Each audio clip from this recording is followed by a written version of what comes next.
Oh, okay, we are live. Okay. Sorry, my thing didn't refresh. Hold on, let me just... Okay, make sure the mic works. Didn't know I streamed. Yeah, I took a year-long break at the end of the day, let's be real. But, yeah, I am back. Lots changed in my life since then, but I'm back. That's what matters, right? And what better way to come back than to play a visual novel of all things on the channel. Last time I did that was Doki Doki Literature Club, but even then that wasn't exactly the same as a visual novel, now was it? I mean, it was, but you know.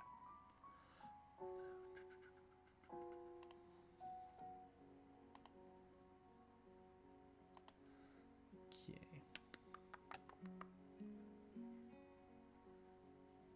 Alright, so since it's just now 4:30 and this was kind of last minute, we'll just do what we usually do and just wait for people to come in and, you know, just, yeah, feel free to ask me anything since, you know, it has been a long while, so just feel free to ask. So ask and catch up and stuff. Meanwhile, let me send a link.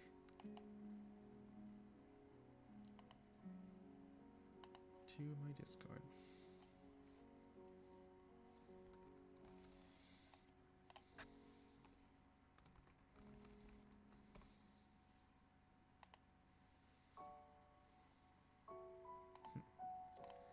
Alright.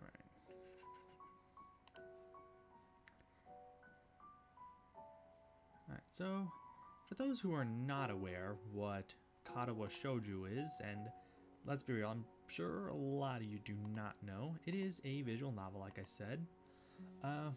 Basically, the premise is, well, the name Katawa Shoujo basically directly translates to disability girls. And the premise of this visual novel is it's a romance visual novel about girls with physical disabilities. I know that sounds very much like a joke, but it is actually taken very seriously. It's about, like, they all go to a special private school, specifically catered to students with physical disabilities. It's like this title of the stream says, it's my favorite visual novel, and it is such a good, just, let's put, I don't want to talk too much about it, because I want you guys to go in somewhat blind. But, yeah, I'm really, yeah, because I haven't played this properly, thoroughly, in about a year at this point. So, some things are still fuzzy, some things I still remember clearly, and one thing I will say right away, that this game very much has adult content, but don't worry, I'll be sure to block that and censor that out when the time comes. That won't be until later in the game anyway, but yeah. So excited. Oh, well, thank you. I try to have a good voice. Alright. But yeah. It's... And I guess another thing I should mention is that this isn't necessarily a professionally made game. This was made by a group of people from 4chan, of all places, who basically, long story short, just took an image of a concept and turned it into a full-fledged visual novel. It's that story alone, like, if you want to, you can look into it, but it's a very, very interesting story. Just how a random post on 4chan about how the potential concept of this was turned into a real visual novel by a group of people from 4chan. And it's the only visual novel they've ever made. 4 Leaf Studios is the name of it, and yeah, 4 Leaf Studios, 4chan. Like, once I put that together, like, and once we go further in the game, you may notice some other subtle hints to 4chan, but yeah, it is a very indie project, let's put it that way. Very much an indie project, and it kind of does show in some parts with the some parts, like some of the writing and stuff like that, but for the most part it is better than it has any right to be. With the concept, and the setup that it has, it is better than it had any right to be. And that is just amazing. Hey, Kara, you're here. Yeah, this screen looks a little familiar, doesn't it? Yeah, I tried streaming this on Discord a little while back, just for a more live reaction, but just things kept happening and it didn't turn up as often as I'd like, so thought I might as well just start fresh and on YouTube, just trying to get back into streaming, because it is so much fun for me to stream.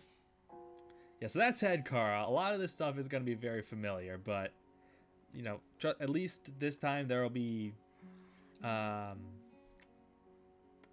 archive. I don't think that's the right word, but archive of, I think it is the right term actually, of the stream. So hey, you got that for you in case you need to leave or anything like that. All right. Can you guys hear this music, by the way?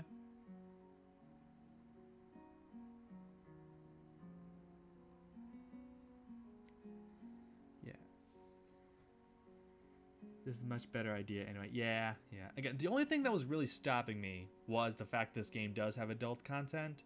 And there is a way to disable the adult content, but I don't know. I feel like... Well, here's the thing. Even with adult content disabled, there are nude sprites, and they're still not censored anyway, which I think is kind of stupid, but...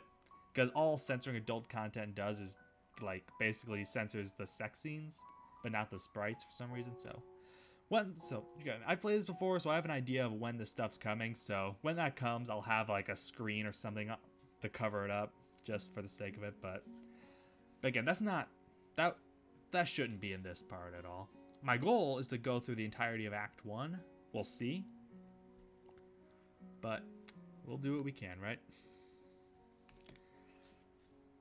Yeah, this, okay, I'll give about 5 more minutes, then we'll give it a shot. Just...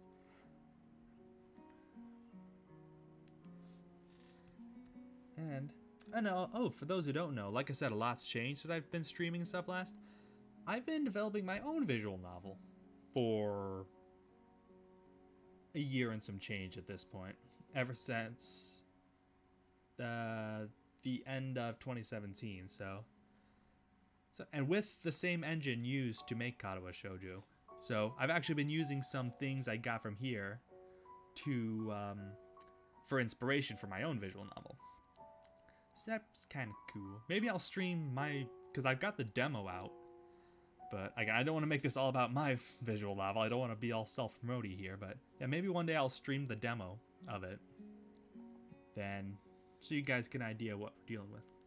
I'm at a French cafe with my mom. She's playing some trivia games. Well, I hope she does well.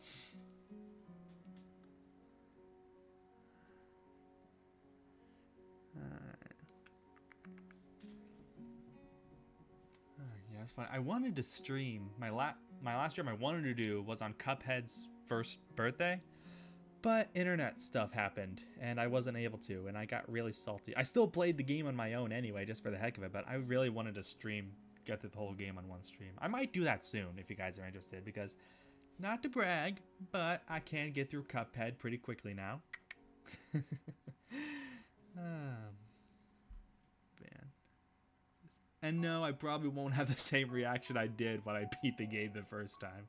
I don't think I'll ever have a reaction to anything bigger than when I beat the devil for the first time in Cuphead. It's basically the last video I've ever done on this channel, so if you want to check that out, you can, but...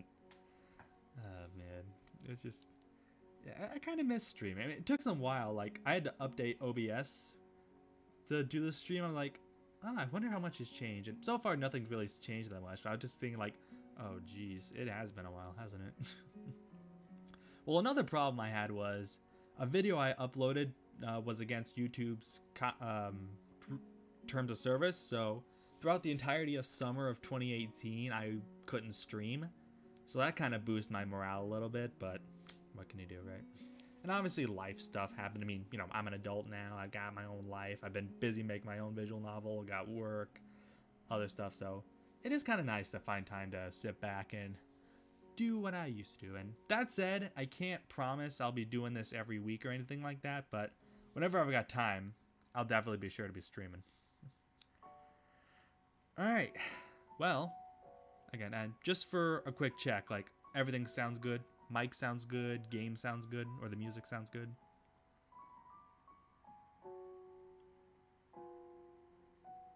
Yeah, if I need to raise or lower anything, now's the time to tell me.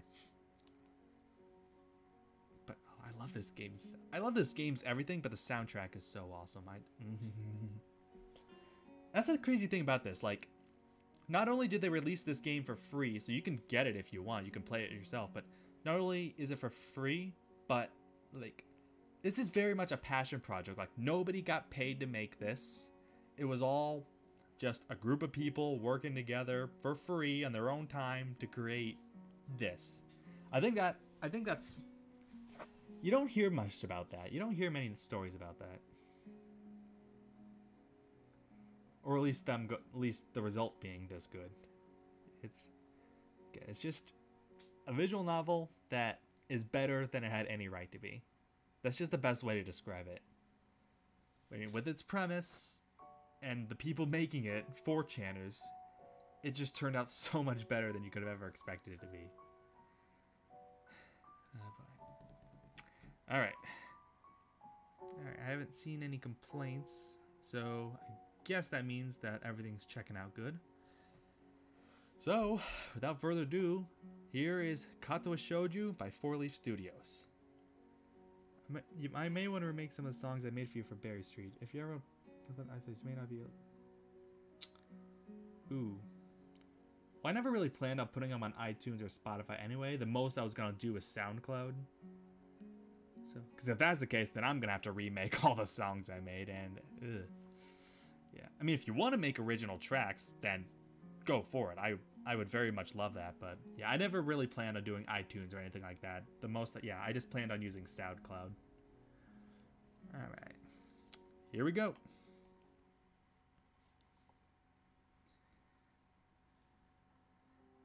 A light breeze causes the naked branches overhead to rattle like little wood chimes. This is a popular retreat for couples in the summer. The deciduous trees provide a beautiful green canopy, far out of the sight of teachers and fellow students. But now, in late winter, it feels like I'm standing under a pile of kindling. I breathe into my cupped hands and rub them together furiously to prevent them from numbing in this cold. Just how long am I expected to wait out here anyway? I'm sure the note said 4 p.m. Ah yes, the note, slipped between the pages of my math book while I wasn't looking. As far as cliches go, I'm more of a fan of the letter in the locker, but at least this way shows a bit of initiative. As I ponder the meaning of the note, the snowfall gradually thickens. The snowflakes silently falling from the white painted sky are the only sign of time passing in this stagnant world. The slow descent upon the frozen forest makes it seem like time has slowed to a crawl. The rustling of dry snow underfoot startles me, interrupting the quiet mood. Someone is approaching me from behind. Hi, Hisao? You came? A hesitating, barely audible question. However, I recognize the owner of that dainty voice instantly. I feel my heart skip a beat. It's a voice I've listened to hundreds of times, but never as more than an eavesdropper to a conversation. I turn to face this voice, the voice of my dreams, and my heart begins to race.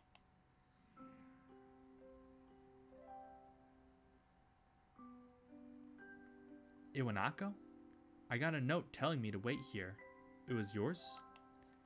Damn it. I spent all afternoon coming up with a good line, and that was the result. Pathetic. Yes. I asked a friend to give you that note. I'm so glad you got it. A shy, joyous smile that makes me so tense I couldn't move a single muscle even if I tried.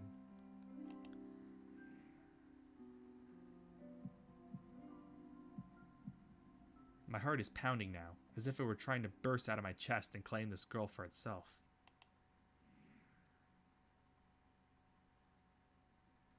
So, here we are, out in the cold. Once again, the wind stirs up the branches. The cacophonous noise is music to my ears. Iwanako flinches ever so softly against the gust of wind. As it passes, she rights herself, as if supported by some new confidence. Her eyes lock with mine, and she lazily twirls her long dark hair around her finger. All the while, the anxious beating of my heart grows louder. My throat is tight. I doubt I could even force a word out if I tried. You see, I wanted to know if you'd go out with me. I stand there, motionless, save for my pounding heart. I want to say something in reply, but my vocal cords feel like they're being stretched beyond the breaking point. Hisao? I reach up to try and massage my throat, but this only sends spikes of blinding pain along my arms. Hisao? My whole body freezes, save for my eyes, which shoot open in terror.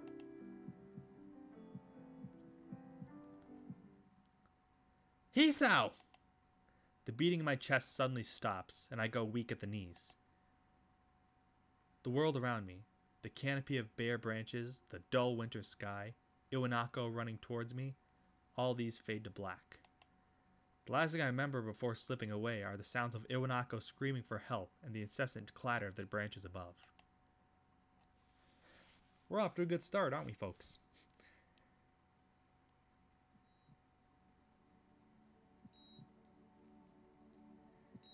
Four Leaf Studios presents Katawa Shoujo. I hope I'm saying that right, but I'm probably butchering that, but here we are. Inspiration by Raita. Yeah, that's the person who made the image I was talking about that inspired all this. Here are all of our writers. Editors. Yeah, my first clue that this was made by a bunch of 4chaners should have been all these credits, like all these username sounding names. Because I didn't really know the origins of this game until like after I completed a route. So yeah, this should have been my first clue that this wasn't what I thought it was going to be.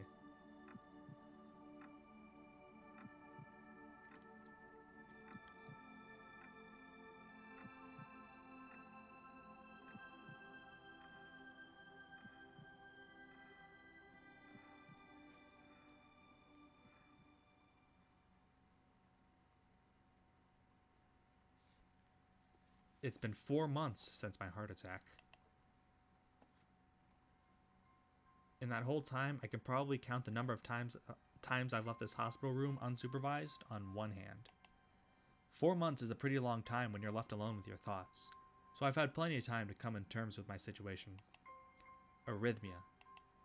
A strange word, a foreign alien one that you don't want to be in the same room with. A rare condition. It causes the heart to act erratically and occasionally beat way too fast. It can be fatal. Apparently, I've had it for a long time. They said it was a miracle that I was able to go on so long without anything happening.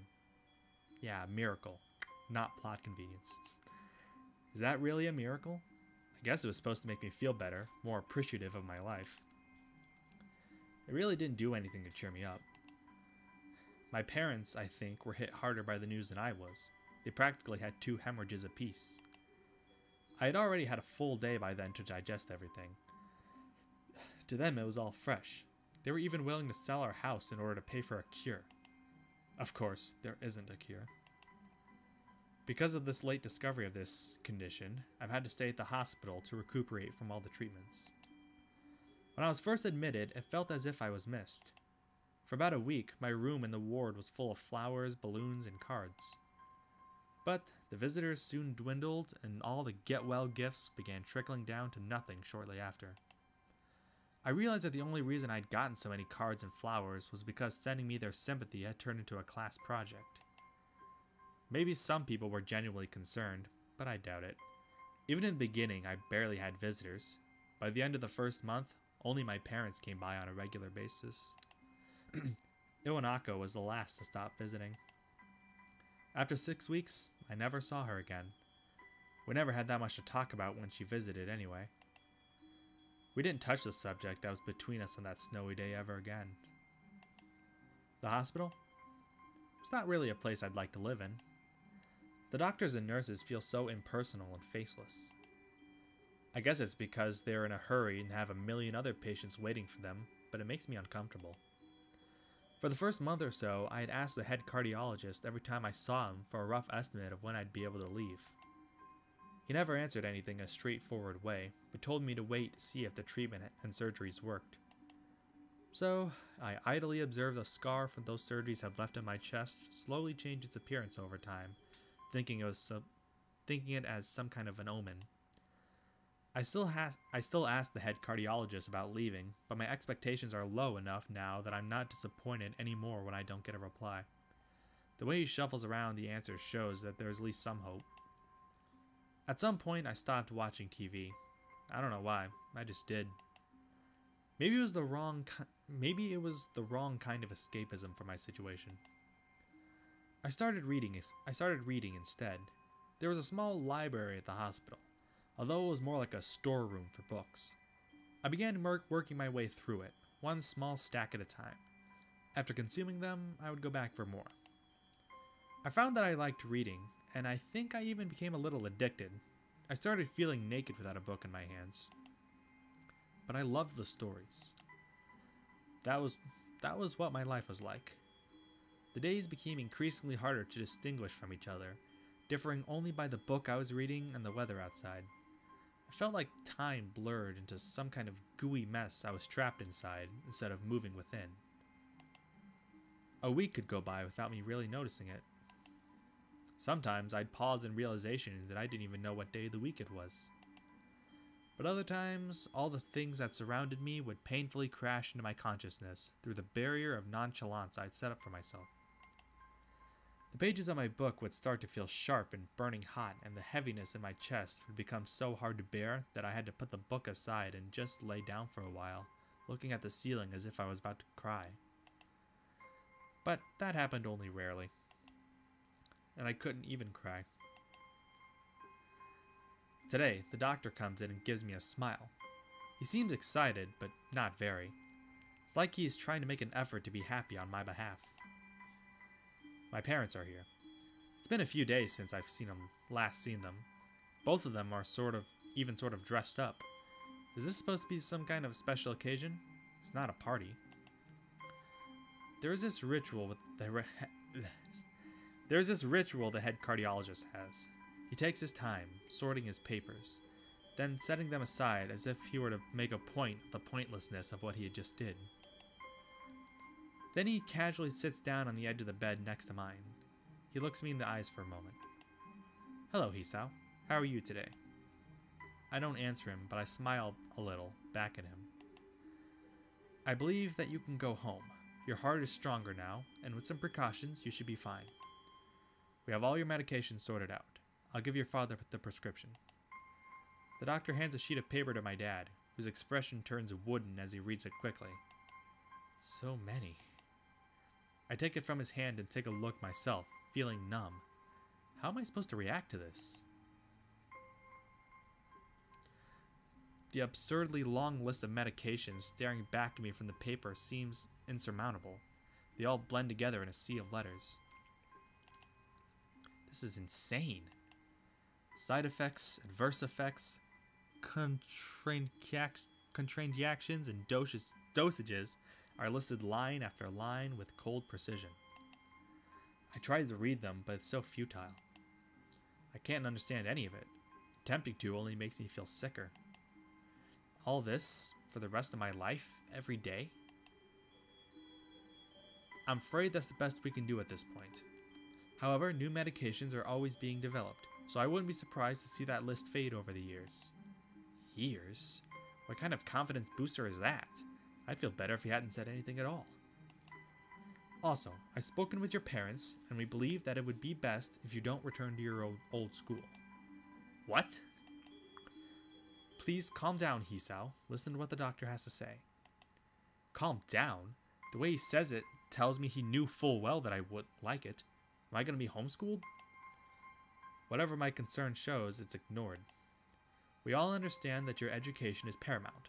However, I don't think it's wise for you to be without supervision.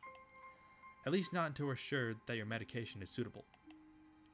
So I've spoken with your parents about a transfer. It's a school called the Yamaku Academy that specializes in dealing with disabled students. Disabled? What? Am I It has a 24-hour nursing staff, and it's only a few minutes from a highly regarded general hospital. The majority of students live on the campus. Think of it as a boarding school of sorts. It's designed to give students a degree of independence, while keeping help nearby. Independence? It's a school for disabled kids. Don't try to disguise that fact. If it was really that free, there wouldn't be a 24-hour nursing staff, and you wouldn't make a hospital being nearby a selling point. Of course, that's only if you want to go, but your mother and I aren't really able to homeschool you. We went out there and had a look a couple of weeks back. I think you'd like it. Looks like I really don't have a choice. Compared to other heart problems, people with your condition usually tend to live long lives. You'll need a job one day, and this is a good opportunity to continue your education. This isn't an opportunity. Don't call it an opportunity. Don't call it a goddamn opportunity. Well, you should be excited at the chance to go back to school. I remember you wanted to return to school, and while it's not the same one, a special school. That's an insult. That's what I wanted to say. It's a step down. It's not what you think. All the students there are pretty active in their own sort of way. It's geared towards students that can still get around and learn, but just need a little help in one way or another. Your father's right, and many of the graduates of the school have gone on to do amazing things. A person doesn't have to be held back by their disability. One of my colleagues in another hospital is a graduate. I don't care. A person doesn't have to be held back by their disability. That's what a disability is. I really hate that something so important was decided for me. But what can I do about it? A normal life is out of the question now. It's funny. I had always thought my life was actually kind of boring, but now I miss it. I want to protest. I want to blame this lack of reaction on shock or fatigue. I could easily yell out something now, something about how I can go back to school anyway. But no. I don't say anything. The fact is that I know now it's futile. I look around the room, feeling very tired of all this. The hospitals, doctors, my condition, everything. I don't see anything that would make me feel any different. There really isn't a choice. I know this, but the thought of going to a disabled school? What are those even like? As much as I try to put a positive spin on this, it's very difficult. But let me try. A clean slate isn't a bad thing. That's all I can think of to get me through this. At least I still have something. Even if it's a special school, it's something. It's a fresh start, and my life isn't over. It would be a mistake to just resign myself to thinking that. At the very least, I'll try to see what my new life will look like.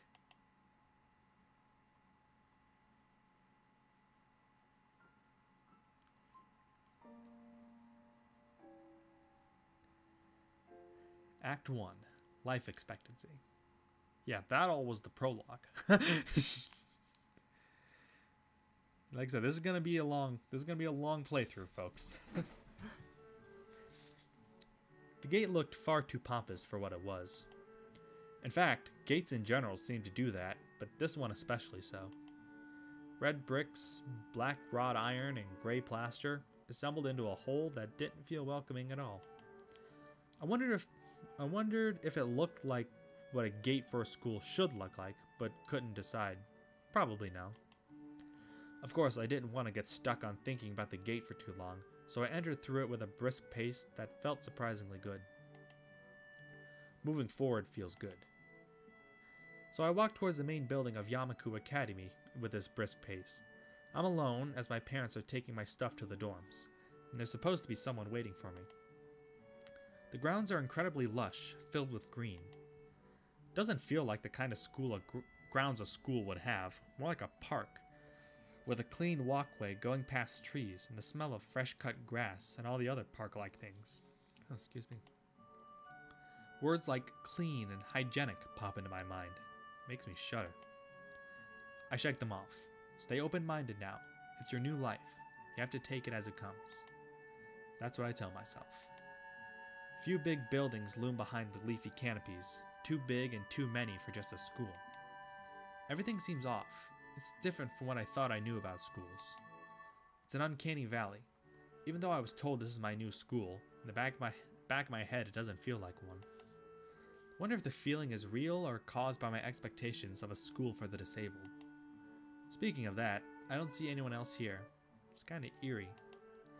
It makes me wish there was somebody here so I could anchor myself to something tangible instead of having this feeling that I stepped into another dimension. The trees hum with the wind and the green hues flashing all around me catch my attention. It makes me think about hospitals again, how they say that the operating rooms are painted green because green is a calming color. So why am I feeling so anxious despite all this greenery? Only after I stand in front of the Hawtree main building, I surprise myself by realizing why the gate bothered me. It was the last chance I had to turn back, even if I had no life I could return to. But still, after entering, there was absolutely no way I could go back anymore. Feeling nervous, and with this realization set in my head, I open the front door. A tall man with bad posture notices me as I enter. We're the only people in the lobby, so it's only logical. You must be Nikki? Nakai. So you are. Excellent. I'm your homeroom and science teacher. My name is Mato. Welcome. We exchange a handshake that is neither firm nor sloppy, and he looks at his watch. The head nurse asked you for a brief check-in visit, but there's no time for that now. Oh, should I go later? Yes, afternoon is probably fine. We should get going and introduce you to the rest of the class. They're waiting already. Waiting for me? I don't really like being the center of attention, but I guess it's inevitable in a situation like this. Somehow not knowing what is waiting for me makes me feel really nervous. Thinking of this, I almost missed what the teacher is saying. Do you want to introduce yourself to the class? Yeah, like I said, I started a little bit of this before, and I forgot to reset everything, so my past choices are obviously noticed. But that said, though, vote in the chat. Do you want to introduce ourselves to the class?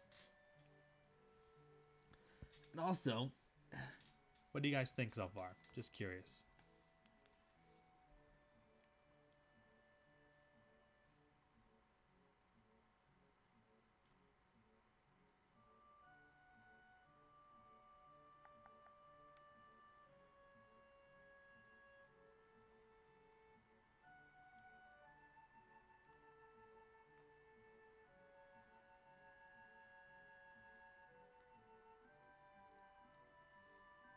I love this game's soundtrack so much.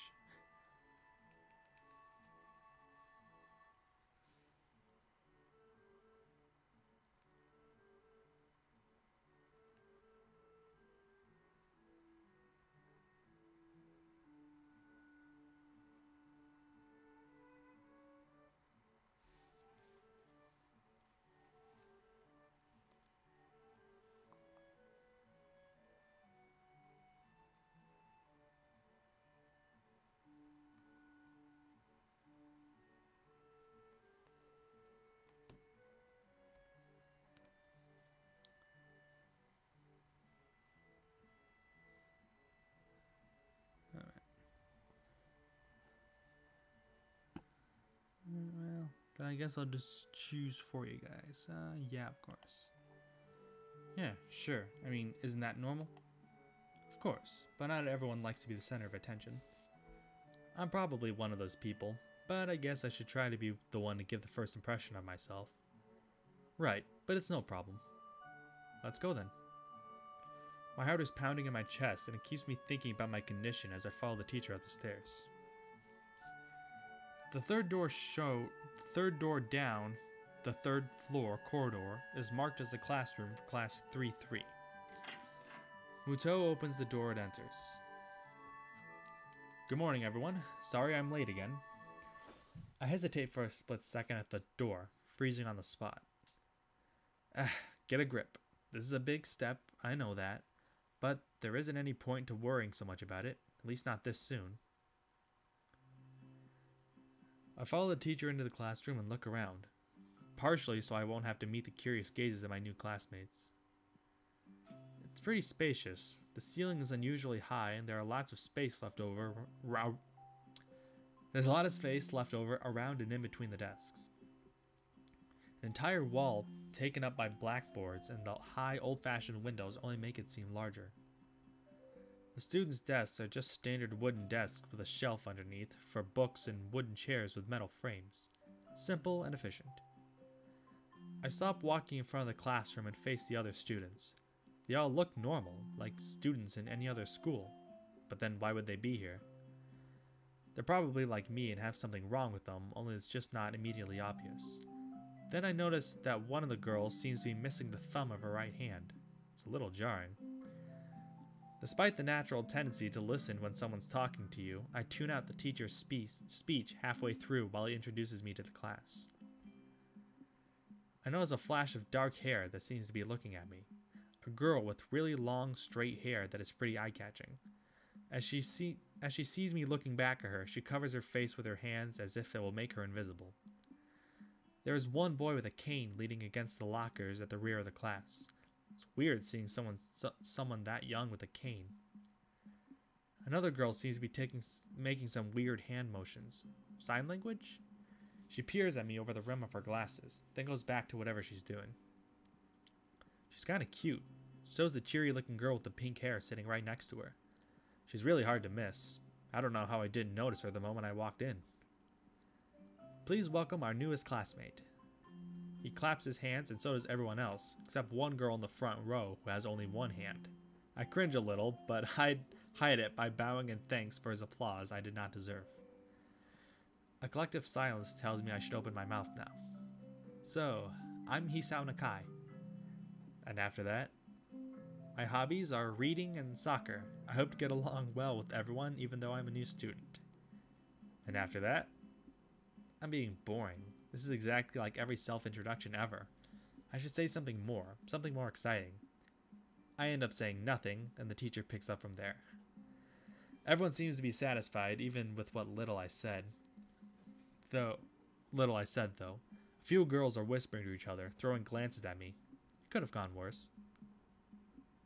I listen to the teacher as he drones about getting along while letting my gaze sweep across the classroom. Everyone seems to be listening to him intently, and when he's done, they clap their hands again, which feels like a weird thing to do. The first row girl claps on this round with her one hand against her other wrist that ends in a bandaged stump. Makes me feel a little bad. We're going to be doing some group work today, so I'll give you a chance to talk with everyone. Is that okay with you? Yeah, that's fine with me. That's good. You can work with Hakamichi. She's the class representative. She can explain everything you might want to know, and who else would be able to do that better, right? How could I know? The teacher passes out the day's assignments and announces that we'll be working in groups of 3. It hits me that I don't know who Hakamichi is. Slow. The teacher seems to catch my helpless expression. Oh, right. Hakamichi is right there. Shizune Hakamichi. As he calls out her name, the cute, bubbly-looking girl with the bright pink hair and gold eyes waves her hand at me. I take a seat next to her by the window. Hey, I guess you're Hakamichi, right? It's nice to meet you. What? I'm caught off guard by her laughter. Nice to meet you too, but I'm not Hakamichi, I'm Misha. This is Hakamichi, Shi-chan. Giggling, Misha points to the girl next to her, the one I saw using sign language before. She looks like she's been staring at me this whole time. She nods once nonchalantly and begins to show she acknowledges my presence, but only barely. She has short yet carefully neatly brushed hair, a pair of oval-shaped glasses balanced on the tip of a dainty nose, her dark blue eyes that seem to alternate every few seconds between analytical and slightly bored. It's nice to meet you. She immediately looks at Misha, who smiles and makes a few quick gestures with her hands. Hakamichi nods and makes a few gestures of her own. I just got the most gorgeous box of macaroons and my mouth is watering. Oh, macaroons does sound good at the moment, actually. I start to wonder if the teacher was messing with me, saying things like, you'll be able to talk to people and who better to explain things to you. I can see you're a little confused, right? But I understand why you would think I was Shi-chan. Shi-chan is deaf, so I'm the person who translates things back and forth for her. I'm like an interpreter. She says it's nice to meet you too. You're the new student, aren't you? Well, Shi-chan, of course he is. If he wasn't, he wouldn't have been standing up there for no reason, right? Right. He seems like a very interesting person, doesn't he? He knew there was going We knew there was going to be a new student, but we didn't know you would be here today so soon. He-chan, right? He-chan?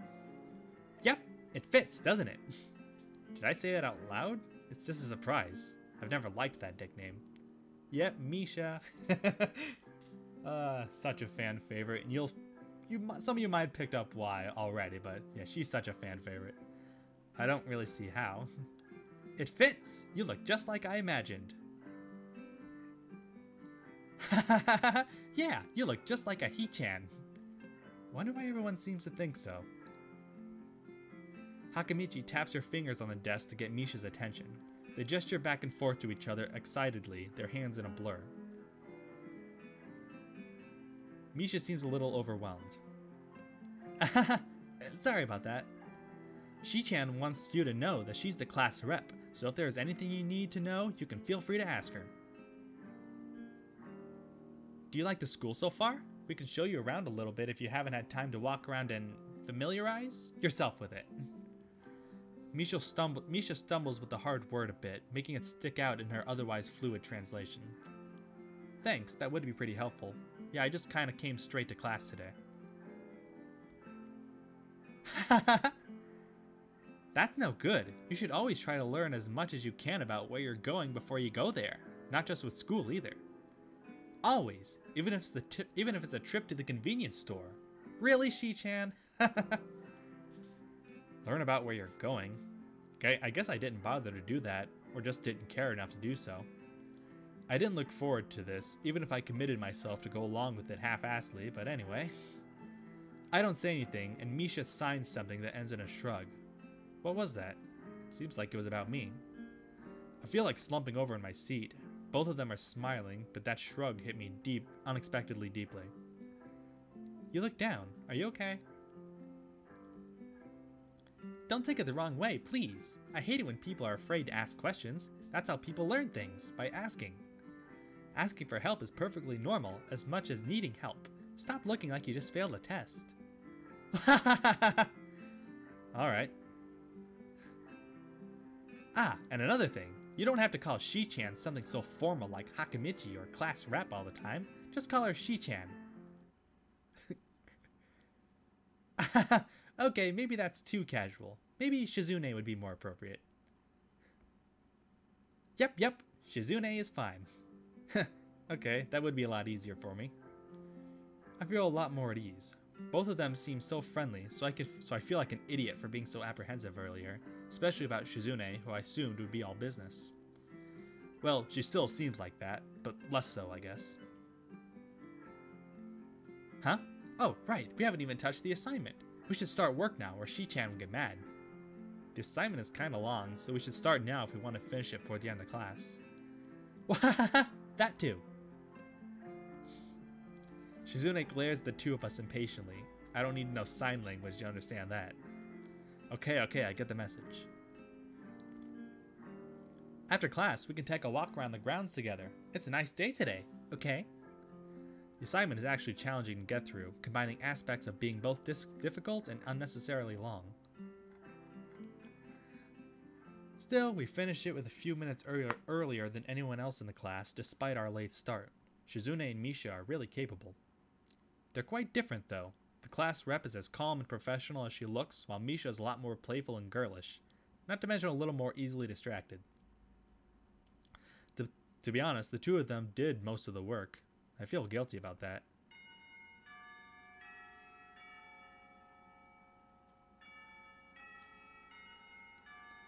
I hope that doesn't trigger PTSD for anybody.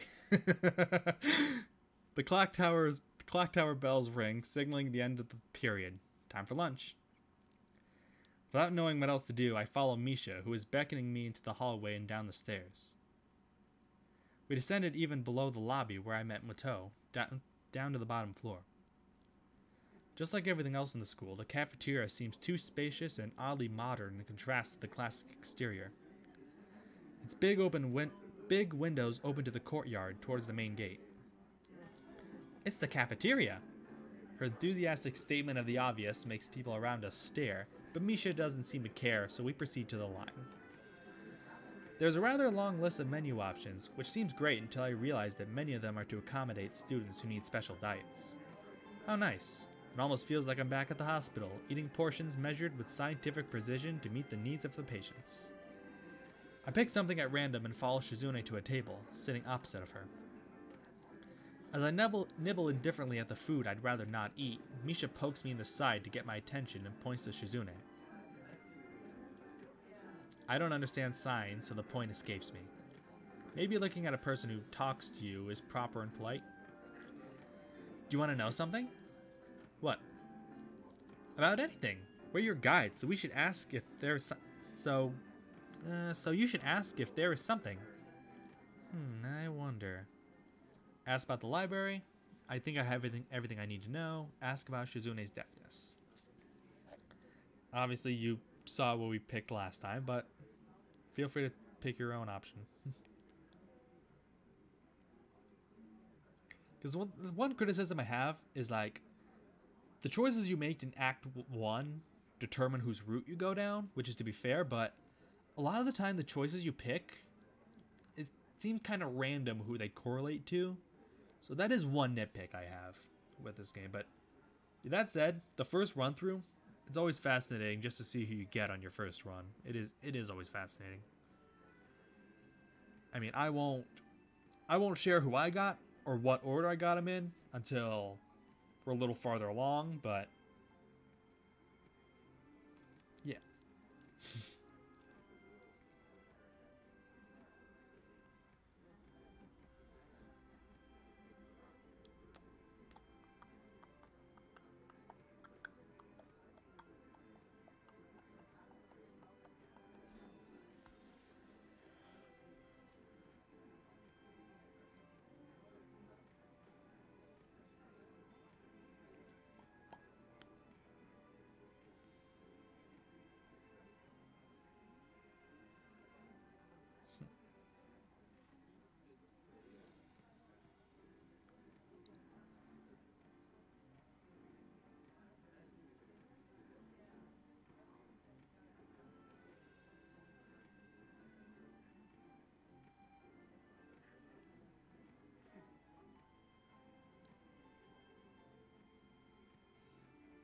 Nobody?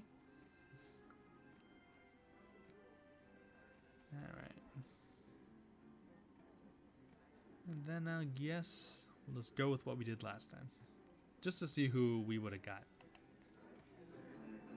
Shizune intrigues me, and I kind of want to ask something about her. But I can't really I can't really ask about something that personal, can I? Can't come up with anything to ask, so I just focus on my food while the girls talk between themselves.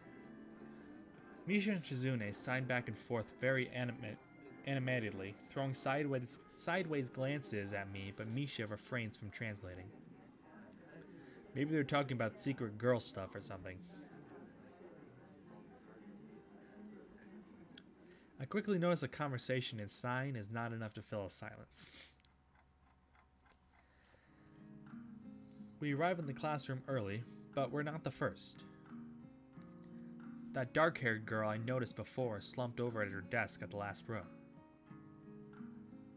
She jumps a little when Misha crashes into the room with the elegance of a rhino. She shrinks deeper into her seat. I can feel her tension all the way from here, as if she were slowly turning into stone just from our presence. Misha and Shizune either don't notice or don't mind it, as they walk directly past her to their seats and begin to converse. I'm left wondering about her, even when the classroom slowly fills with other students and finally the teacher.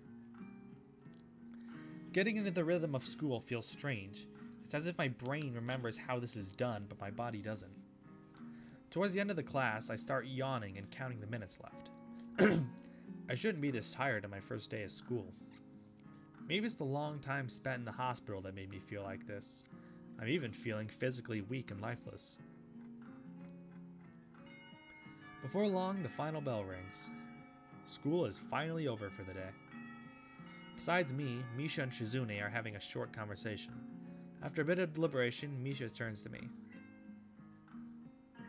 Unfortunately, we can't stay and show you around today, Hee-chan. We've got to hurry already, since there's a lot of work for us to do. You'll find your way around here, I'm sure of it. Ah, wait. Teacher said I have to see the nurse. Where do I have to go? Is that so? We can at least show you that much. Come on, come on. The nurses have their own building, so we have to go outside. We join the flow of students making their way down the stairwell and outside, with the girls pointing out the other senior classrooms in the same hallway as ours. When we get outside, the girls make their way to the smaller building right next to the school. It's built in the same style, so it looks like it's actually part of the main building. This is the auxiliary building here. There's a lot of official and important stuff inside, like the Yamaku Foundation office and the nurses' offices. They even have a swimming pool. How is that official? Don't be silly, Hee-chan. It's for physical therapy, of course. Anyway, all the nursing staff facilities are in there too. The head nurse's office is on the first floor. You'll be fine from here, right? We'll be going then. See you tomorrow. Yeah, thanks. Bye. A whole building for stuff that has nothing to do with the actual education? Guess it's necessary for a place like this. I walk in, hoping that this really will be only a quick visit like the teacher said. On a white door on the left is a green cross with the text Head Nurse and a nameplate. A voice from inside responds to my knock almost immediately, but I can't quite make it out. It sounded a bit like an invitation to open the door, so I invite myself further in. The room is not large and it smells strange. A friendly-looking man turns around on his office chair to face me as I enter. His desk is neat and tidy, but the bin under the table is overflowing with used medical utensils, and there are at least a dozen coffee cup rings lingering on the desk. Hello there. What can I do for you today? He's young-looking and sort of rugged, but the dimples on his cheeks wash that impression away when he smiles. Are you the nurse? He smiles like a person who has heard this very same question hundreds of times. Why, yes, I am. It says so on the door, no? You can call me by my name or just the nurse, like everyone else. Of course. I shake off my confusion, realizing I probably should grab his extended hand. His handshake is rather firm and friendly. Right, I'm a new student, and my homeroom teacher told me to come and meet you. My name is Hisao Nakai. His eyes light up with a revelation and he snaps his fingers.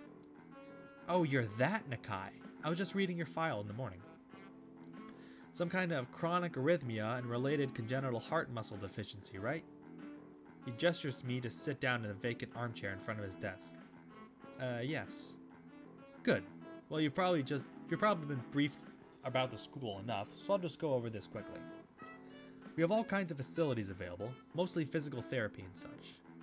There's always someone from my staff around, even at night, so never hesitate to call us if there's a problem. The famous 24-hour nursing staff. Wow, this is like a hospital. Well, not exactly. For instance, we don't do brain surgery here. His joke feels so out of place that I'm left thinking why he even said it. Yeah, just that it's really weird to see so many medical people out of school. He'll get used to it. I'm not sure of that myself, but I don't let the nurse know it. Now, let me find your file again. While he searches for something from his computer and shovels stacks of papers around, I let my gaze wander around the room. It's the epitome of generic, I'd like to say. Beige walls and ceiling, dark gray laminate flooring, and all the equipment you'd expect from a school nurse's office. Even the ridiculous educational posters are hanging on all 4 walls, reminding me to eat properly, 3 times a day from all the food groups. Smiling, the nurse draws a thick file from a stack of similarly thick files and opens it. So, you've already have medication for the arrhythmia. Just remember to take your pills every morning and evening, or it won't help much. Apart from that, do you do any sports? Rash stuff, like, I don't know, boxing? He grins to his own joke, but I don't. Well, I played soccer occasionally with some classmates. Alright, I'm afraid I'm going to have to recommend you refrain from doing that. At least for the time being. Oh. My lack of reaction makes him raise an eyebrow, but really I'm not too bothered by him forbidding me to kick a ball around. I guess I never did it out of burning passion for the sport, just have something to do. Any kind of concussion might be very dangerous to your heart, and risking another attack is not a good idea. Was the previous one caused by sudden concussion to the chest area? There is no mention of the cause in your papers. Not exactly. I sidestep the question acceptably, but he glances at me over his papers with more serious expression on his face. Still, you need to keep your body healthy, so some exercise would do you some good. We have physical therapy and such available, as I said, but I don't really think you need such heavy measures. Just get some light exercise regularly. Brisk walks, or even light jogging, jumping rope, that sort of thing. Swimming, maybe? There's a pool here. So I was told. You were. Very good. At any rate, I'm sure you've been told this before. You just need to take care to not overexert yourself. He wags his finger to emphasize the point. No need, really. I've heard this 1,000 times already. Absolutely no unnecessary risks. Take care of yourself. Okay. He goes over my papers one more time and sets them on the desk, obviously content. Good. That's it then. Come meet me if you ever need something. I'm ushered out before I even realize it. A quick visit indeed. I end up standing in front of the main building and the auxiliary building, although to my eyes they still look one and the same. It's the first real look I get at the other students, so I watch people coming out of the school, going towards the gate or the dorms. Everyone seems to know where they're going. I still keep thinking that most of them don't look too special for being students at a special school. Then again, neither do I. Does that make me one of them? One of us? One of us. One of us. I'm sorry. I just felt compelled to. I should go somewhere, too, to prevent me from getting lost.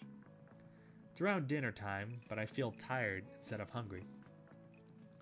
The weariness in me only grows as I trudge towards the dorms, getting a little way apart from the main building complex. There's a garden of sorts between the school and the dorms.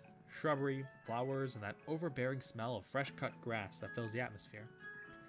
It dawns on my tired mind that the smell feels novel because I haven't been outside at all for so long. The dorm building is big and made of red brick. Like the others, it feels way too pompous for what it is, so I push forward, going inside. It takes more time than necessary to fish out the key I was given from my pocket. Room 119. Despite the ornate exterior, the inside of the dorm is fairly new, functional, and boring. Just like in the main building, the halls and doors are wide enough to accommodate wheelchairs. The same goes for the elevators at the end of the hallways. I poke my head around the corner of the common room door. Inside, a few students are watching the television. One nods and gives a quick hello before turning back to the TV. Seems that only the girls around here are sociable. I suppose that's perfectly fine with me.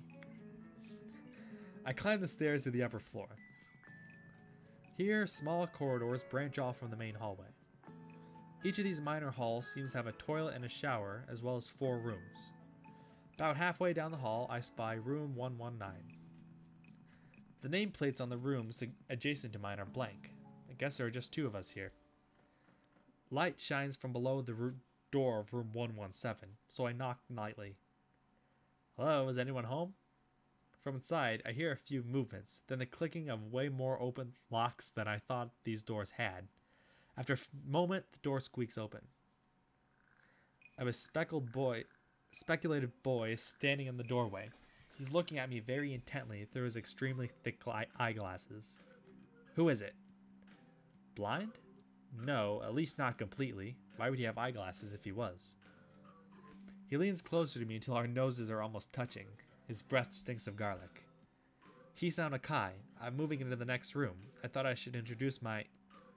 His face suddenly brightens in realization as he stands back upright, thrusting his hand out in a smiling greeting almost straight to my diaphragm. Oh, sup, dude. The name's Kenji. Hi. I take Kenji's sweaty hand and shake it, still a little rattled by the sudden change of attitude and vehement welcome. There's some suspicious-looking people going in and out of your room earlier. It was probably my parents. Your parents? Sure. So it could have been some other people, too. You can't judge a book by its cover. His out-of-place proverb is left hanging between us awkwardly as I try to think of some way to respond. I'd say the chances are high enough. He shudders and makes some exaggerated hand gestures. You're a brave man, Hisao. Me? I don't think I could trust a chance. The only one I trust is myself. Does that mean I shouldn't get to know you either? He thinks about this for a while. A wise decision. Damn, you're smarter than you look. Probably. What do you look like? I hope not smart. He squints his eyes and leans closer again, and I lean backwards to dodge it. Never mind, it doesn't matter. With that, he turns, fumbles around for a moment in search of the door handle and shuts the door behind him. I slide the key into the lock of the door marked 119. Bleak beige walls, white linen, a desk made of some type of light wood, ugly curtains. It's no one's room, impersonal, like my hospital room was. My bags are sitting at the foot of my bed, looking a lot emptier than they did this morning. The closet is sitting open, stocked with my clothes. Also, it seems that there are a number of school uniforms hanging in there as well. A note is pinned to the sleeve of one of the shirts. Hi, Hee-chan. We've unpacked your things and made your bed. They said that if these don't fit, then you should go into the office tomorrow. If you have any problems, you can always call us. Love, Mom and Dad. Well, at least I don't have to worry about unpacking. Kinda hoped I would have, then there would have been something to do. It's still too early. I put the note down on the desktop and lie down on the bed, feeling drained. Lying in there makes me want to read something, but I have nothing with me. Wonder if the hospital conditioned me for wanting to read whenever I have nothing to do. The restless urge keeps growing until I have to stand up. Maybe it's stress or something. I was pretty nervous about it before coming, and for the entire day too. I still am, I think. Damn, I have to distract myself somehow, so I won't be this unnatural all the time. Tomorrow, I'll go borrow some books from the library. Yeah, I'll do that. But for now, the bottle of medications neatly arranged in my night table catch my eye. I pick one up and shake it just to hear the contents rattle inside, then read the glued-on pharmacy label. Hisao Nakai, 2 tablets daily to stay alive. It doesn't really say that, but it could just as well. It's kinda twisted, having your life depend on chemicals like this. I resent it a little, but what choice do I have? With a sigh, I begin my new daily ritual of taking the right number of pills from each bottle, being careful to check the correct dosages. I lie down again, feeling hollow and uncertain, and after that I keep staring at the blank, unfamiliar ceiling for a long time. Doesn't start looking any more familiar, not even after darkness falls and long shadows draw across my room like fingers. The sheets feel slightly more comfortable, warm and nest-like against the chill that passes for room temperature here. Soon, the lighter shade of darkness that is the ceiling looks like every ceiling does at night, and it becomes the only thing I recognize anymore. The night beckons me to sleep, and I feel the coldness of unfamiliarity and fear creeping up my spine once again.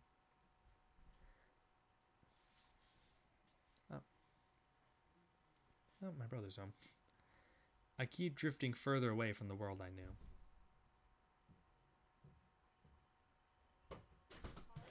That's the one I forgot.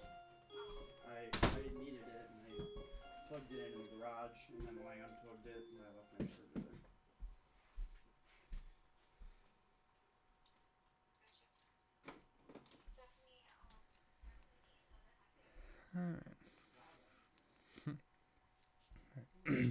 Actually, or pause real quick. I'm gonna get a drink.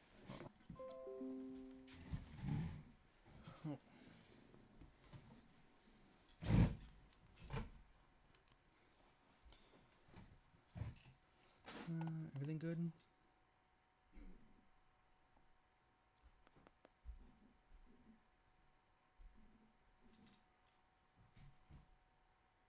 Alright, looks like everything's good. Maybe, hopefully. I know I just got a notification about OBS something. Alright, where were we?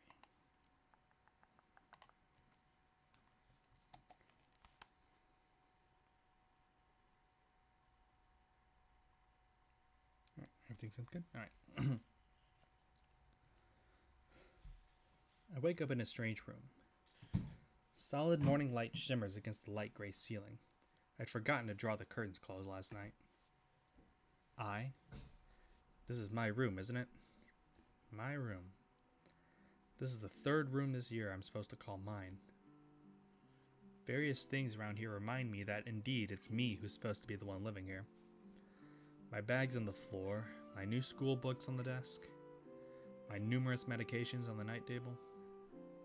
I stare at the bottles for a moment, deliberating till I open a bottle, shake out a pill, and pop out a tablet from a foil sheet. I down them with a chaser of water without thinking about the chemistry.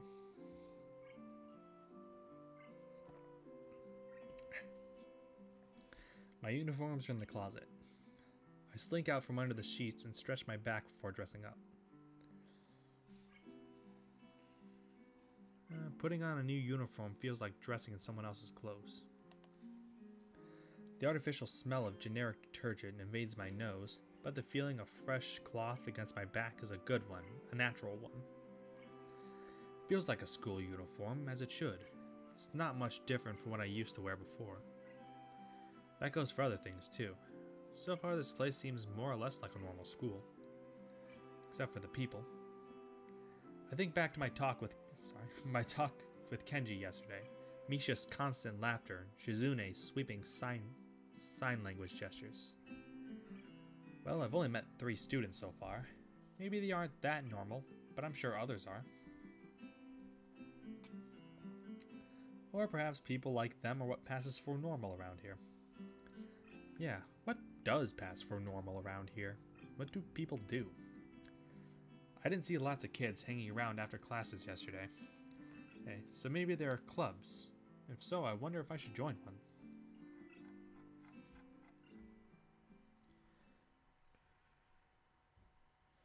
All through class, the question remained on my mind, so I decided to ask Shizune about it when we split into groups.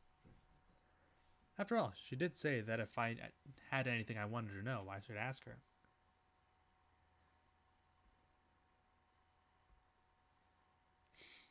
I love that sprite so much. She crosses her arms and shifts her gaze to Misha, who looks more preoccupied with trying to grind the eraser of her pencil down so the top is perfectly and evenly flat. That one too. I like that one. That is the typical so cute when you're mad face. Sorry, Shi-chan. Is there something you wanted from me? Oh, I see. That's a good question, He-chan. My first thought is that means she doesn't know, which is worrying. Maybe I'm being too negative. Well, anyway, Misha, please don't prove me right. Oh, that's right. Everyone is encouraged to join a club. A lot of people do so because there isn't really anything else to do. There are also school events, like the festival coming up in a few days. Almost every student in the school tends to help out with doing whatever. So, you actually transferred in at a busy time. Maybe you can help out too. Sure. What's the festival about? Misha freezes. I don't know, He-chan. The truth is it's a local event, and I'm not from this area, so... She starts signing desperately to Shizune, asking her to bail her out. Shizune adjusts her glasses at the end in an oddly grandiose flourish and starts signing hard and heavy. Huh? Oh. Who cares? Misha puffs out her chest as she shouts Shizune's words out at me with a disproportionate amount of pride. Too loud. I can see heads turning to look in our direction. Not so loud. Human beings evolve with each new generation. The ideals and beliefs behind a festival will inevitably change with time. Now, it's about delicious fried food and amusing little games you play to win prizes. The teacher clears his throat very loudly, battling his long wooden pointer against the other palm like a baton. He shoots a pointed gaze at us. Finally noticing where we are, Misha stifles a yelp and quickly quiets down. Shizune doesn't seem embarrassed at all, though brushing it off without a care. We are in the middle of class and should start working. That's right, Shi-chan. What? That's right. He-chan, are you asking because you're interested in joining a club? It could have been my eyes playing tricks on me, but I think I saw a suspicious glance exchange between them. Misha's tone has also changed, although it does that with every other word anyway. Yeah, I was thinking about it. Misha and Shizune look at each other again. I'm about to ask what they have in mind when something dark flutters in my peripheral vision, catching my attention. Out of the corner of my eye, I see the girl with long dark hair get up from her desk and slip silently towards the door. Doesn't seem like she was working in any group, and no one seems to notice her but me. I glance at the teacher, who is also looking at the dark-haired girl go. Why doesn't he say anything? Hee-chan, is something wrong? Do I look as uneasy as I feel? Or was Misha just looking at me looking after the girl who left? No, nothing. Okay. Well, like we were asking, you don't have any plans for lunch today, do you? I thought I would go to the library and pick up some books. Not really. Do you want to have lunch together then? Sure. Yay! Okay, Hee-chan, perfect.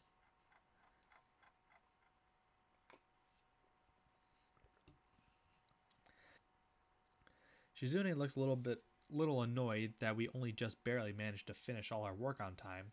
I'm just glad we finished it at all. It's not a contest or anything. Yes, it is, Hee-chan. Impossible. Really?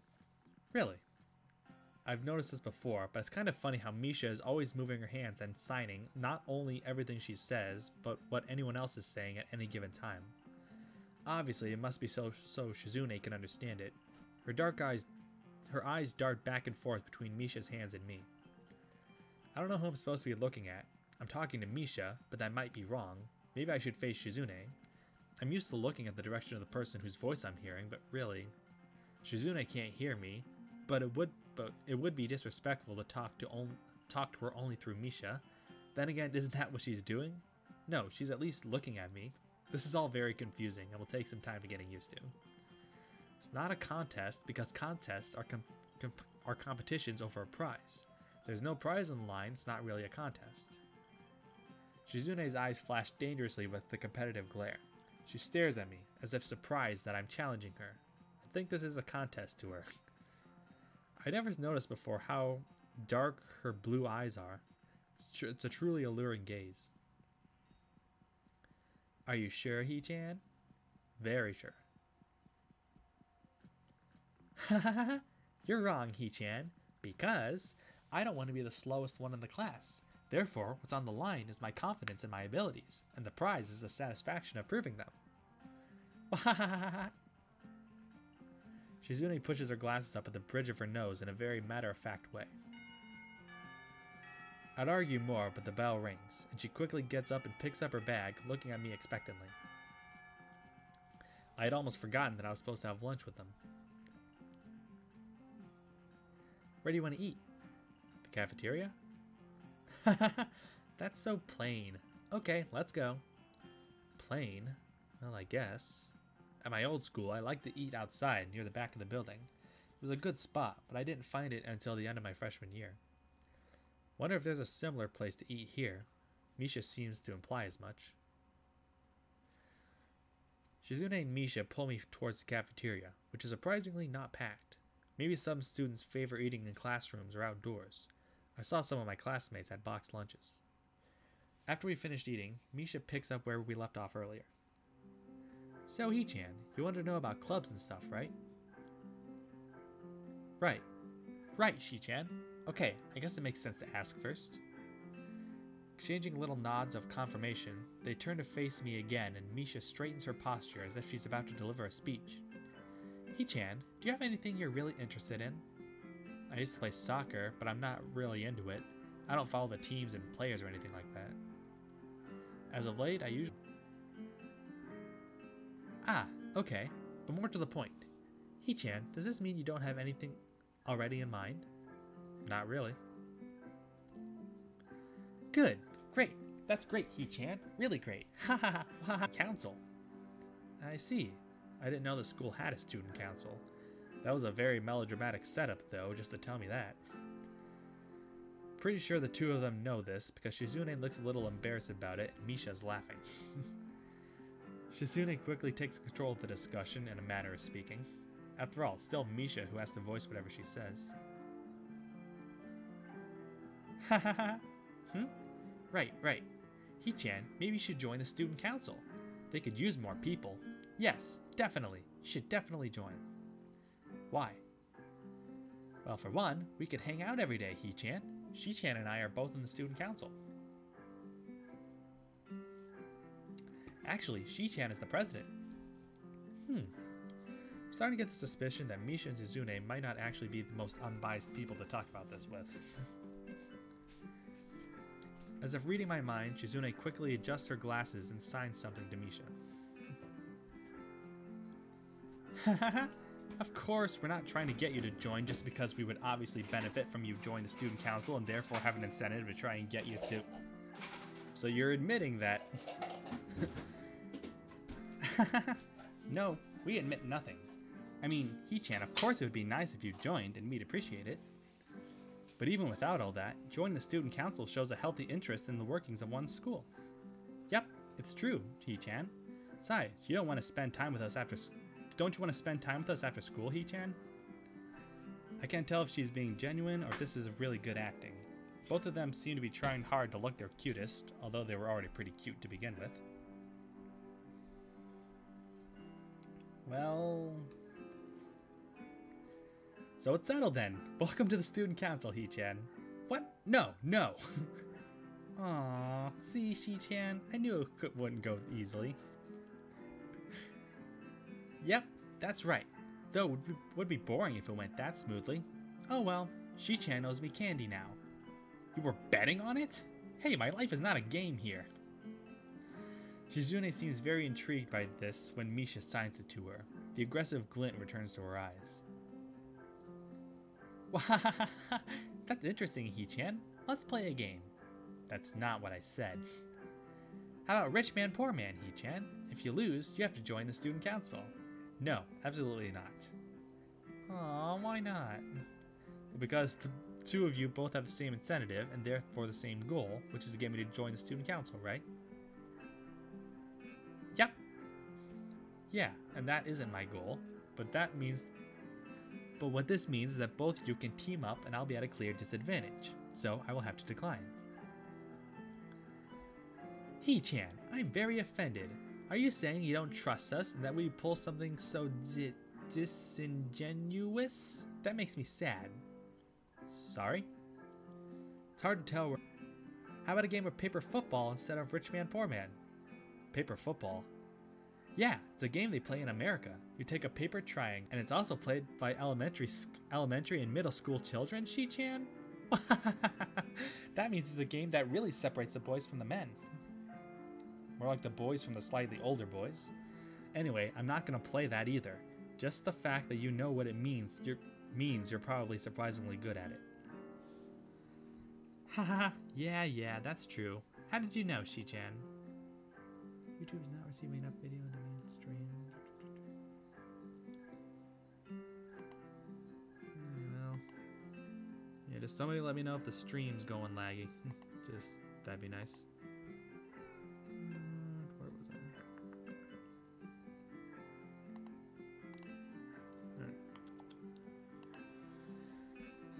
I? Shizune frowns at Misha, telling me she probably wasn't supposed to admit that so readily.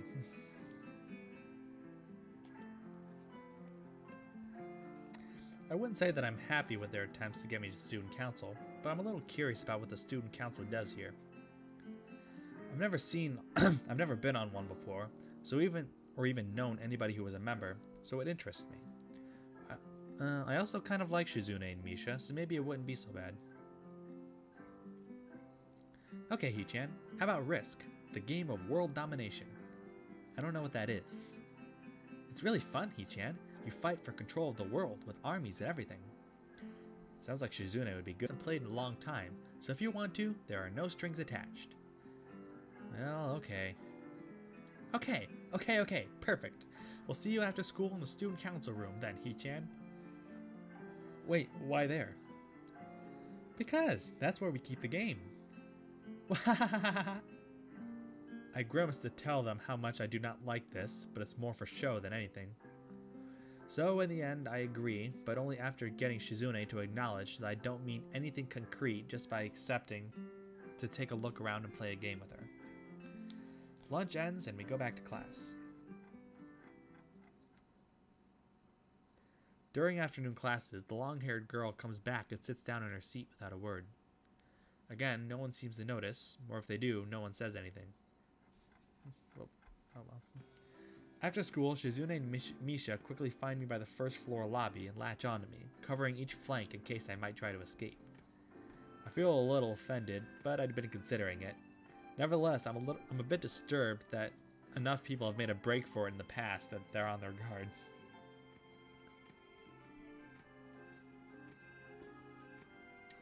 What's with the escort? This doesn't make me feel very comfortable. In fact, it makes me feel like a dangerous prisoner being transported to a cell.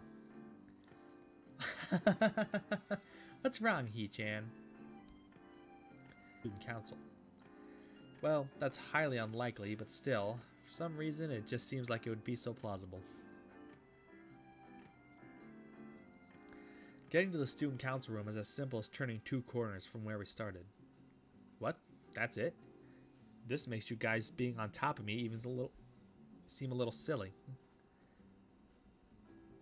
That's not true, Hee-chan. Shi-chan says that when their life is threatened, people have shown the capability to pull off superhuman bursts of speed. Life is threatened? Her expression unchanging, Misha signs something amusedly to Shizune, who makes a baffling face and puts her hand behind her back, looking pleased with herself. Misha feigns deafness and hums cheerily. Stop that, I know you heard me. You have no excuse, unlike Shizune. Shizune opens the door to the student council room. It's a very plain, sparsely decorated room, although it is quite large, maybe even a little larger than a classroom. There's a big table in the center surrounded by chairs, and a few smaller desks prominently placed in the back that I assume is Shizune's. There are a few regular desks and chairs stacked to one side as well. Extras, perhaps? Aside from the tables and chairs, the room doesn't have much else to offer. Just a couple of filing cabinets and bookshelves stacked with old school records and documents. Not much else. In fact, nothing else. This is a pretty bleak room. They could at least put a potted plant in here or something. But the most noticeable thing about the room is that it doesn't have other people. Are we early? No. What do you mean, no? Does it mean nobody else is coming today? Yep, that's right. Before I manage to ask why that's the case, Shizune claps her hands together very energetically. Hee-chan, let's play Risk. Come on, you promised, didn't you? You have to. Haha, okay. Do you want to know the rules? We can explain to you while we set everything up. While Misha's talking, Shizune takes out what looks like a board game from behind one of the filing cabinets and throws it on the table. Actually, this looks kind of interesting. Oddly enough, like, Risk is one of those games I never actually got into because it just seems so confusing.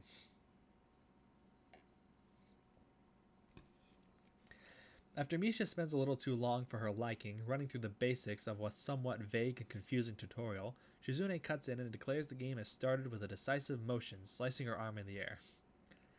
Shizune's aggressiveness is rubbing off onto me. I start feeling more competitive than I intended to be when I agreed to this. Halfway into the game, while I try to ponder how to defend against Shizune's assault from 2 fronts, she breaks my concentration by drumming her fingers on the table to get my attention. Hee-chan, Shi-chan wants you to know that you're taking too long to make a move. Shi-chan also says that she will let you keep Australia if you agree to join the student council. I thought this was a game with no strings attached. Just the fact that she would dangle that over my head as an offer means she knows I care about the outcome of this game. And anyway, no. Shi-chan admires your fighting spirit, and we would be benevolent dictator who will spare your people if you agree to join the student council. Ha ha ha! You're so competitive, Shizune. She seems to take this as a compliment. I would expect the student council president to be a little more magnanimous. Magnanimous? She doesn't seem to know what the word means or how it's signed, so she pulls out a piece of paper and writes it for Shizune, who in return signs it back to Misha. Misha presses her index fingers against her temples, as if trying to physically imprint the word into her memory. Suddenly, Shizune bursts into a flurry of gestures. Misha looks daunted by the pace of her heated signing. Ah, wait, please slow down, Shi-chan. He-chan. Shi-chan says you're going to lose. Tell her I will crush her world empire with my rebellion. Okay. Those eyes of hers shine with childlike mischief. Shizune, there are a lot of sprites in this game that are good, and Shizune is a very good example of this. She says you have no chance if you keep playing like this. No, you won't.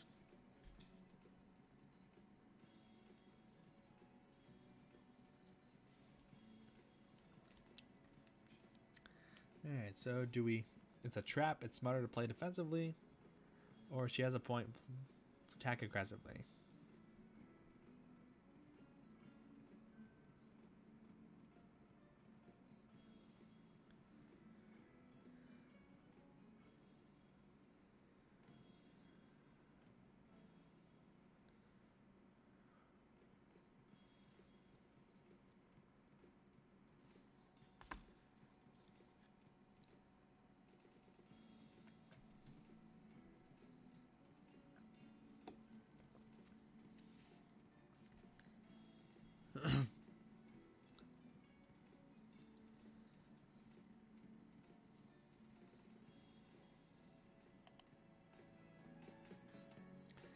She's either really mocking me or trying to trick me.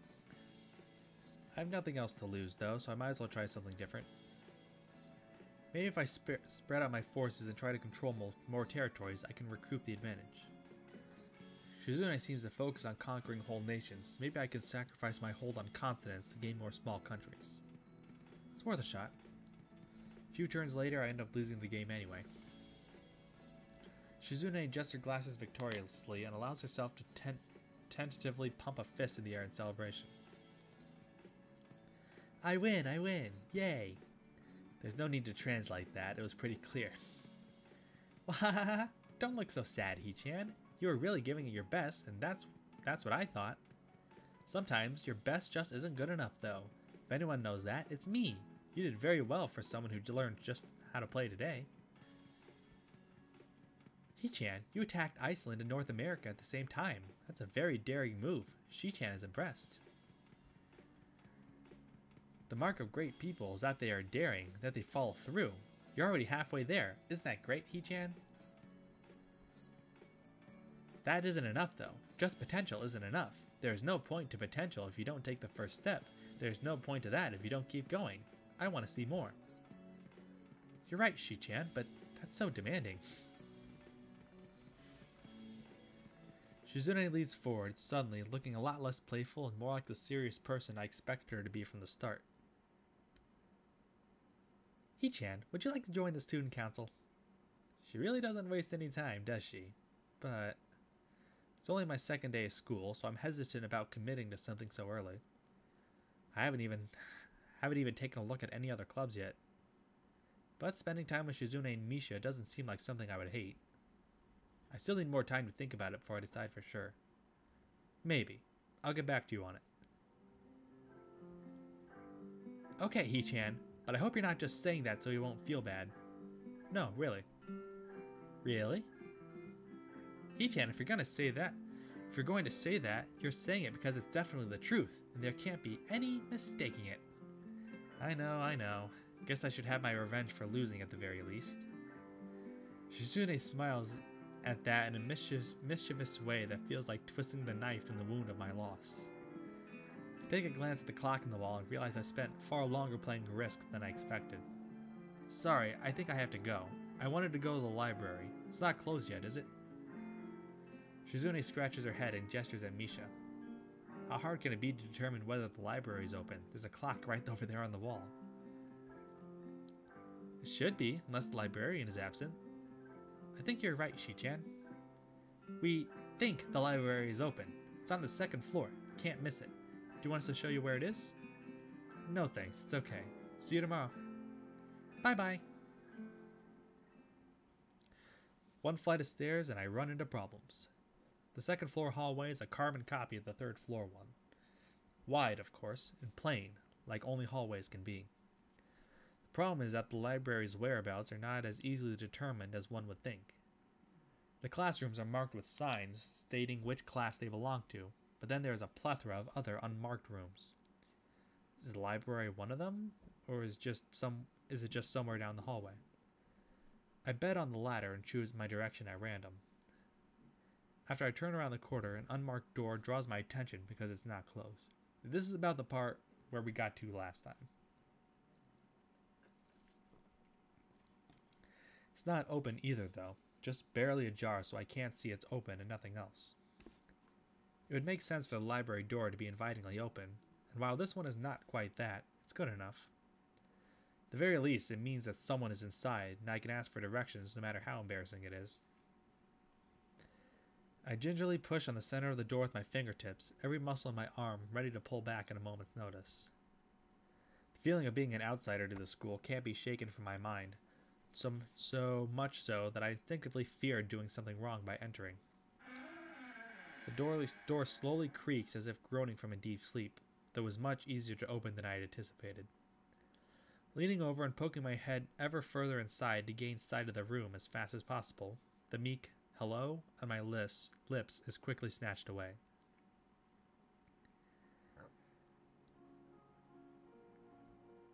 This is not as I was expecting. I mindlessly let the door open to its full extent, taking in the sight of the solitary figure taking center stage in the otherwise abandoned room. The situation seals my voice, leaving me standing at the doorway staring at the beautiful girl.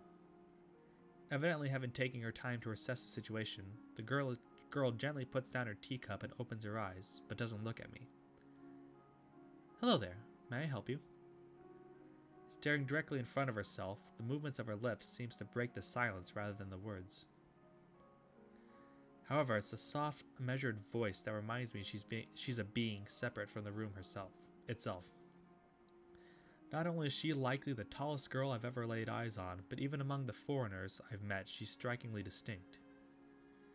Hi, sorry for intruding, was just kind of lost. She takes a moment to formulate a response before speaking. Every action she takes feels as if she's carefully choreographed beforehand. Care to take a seat? Unexpected, considering that I'm intruding upon her. Thanks. I slowly step towards another seat opposite her, the girl resting the teacup and saucer on the wooden table in between. The way she doesn't track my movements with her head is telling. That and the slight cloudiness to her eyes means she must be at least partially blind, like Kenji. Come to think of it, her voice doesn't have any detectable accent either. I guess she must be half Japanese. As I take my seat, her composure takes me slightly off guard. Her air of relaxed confidence makes the silence entirely comfortable. The calming atmosphere is so very different from the student council office. I take it you're a new student, Yamaku? Yes, I just transferred in yesterday. I get the distinct feeling my speech patterns don't match the formality of hers, accentuated by her restrained bow of greeting. Restrained bow from beating. Whew, I've been talking for a while. One which I hasten to match before realizing the futility of the action. I'm Lily Sato. Pleased to meet you. Hisao Nakai. She gives a nod before gesturing roughly in the direction of her teacup. Would you care for a drink? Sure. As much as it pains me, I can't keep step with her formality in the proceedings. She gives a kind nod, taking the request in stride. Without another word, she steps off the chair and prepares a second cup of tea from a collection of supplies laid out along a shelf. A brush here, a brush there, her left hand often lightly touching the side of whatever container she's pouring into. Seems to be a process she's followed dozens of times before. As I lean sideways to see around her back, she seems to use her long, dainty finger to measure the right amount of water in the cup.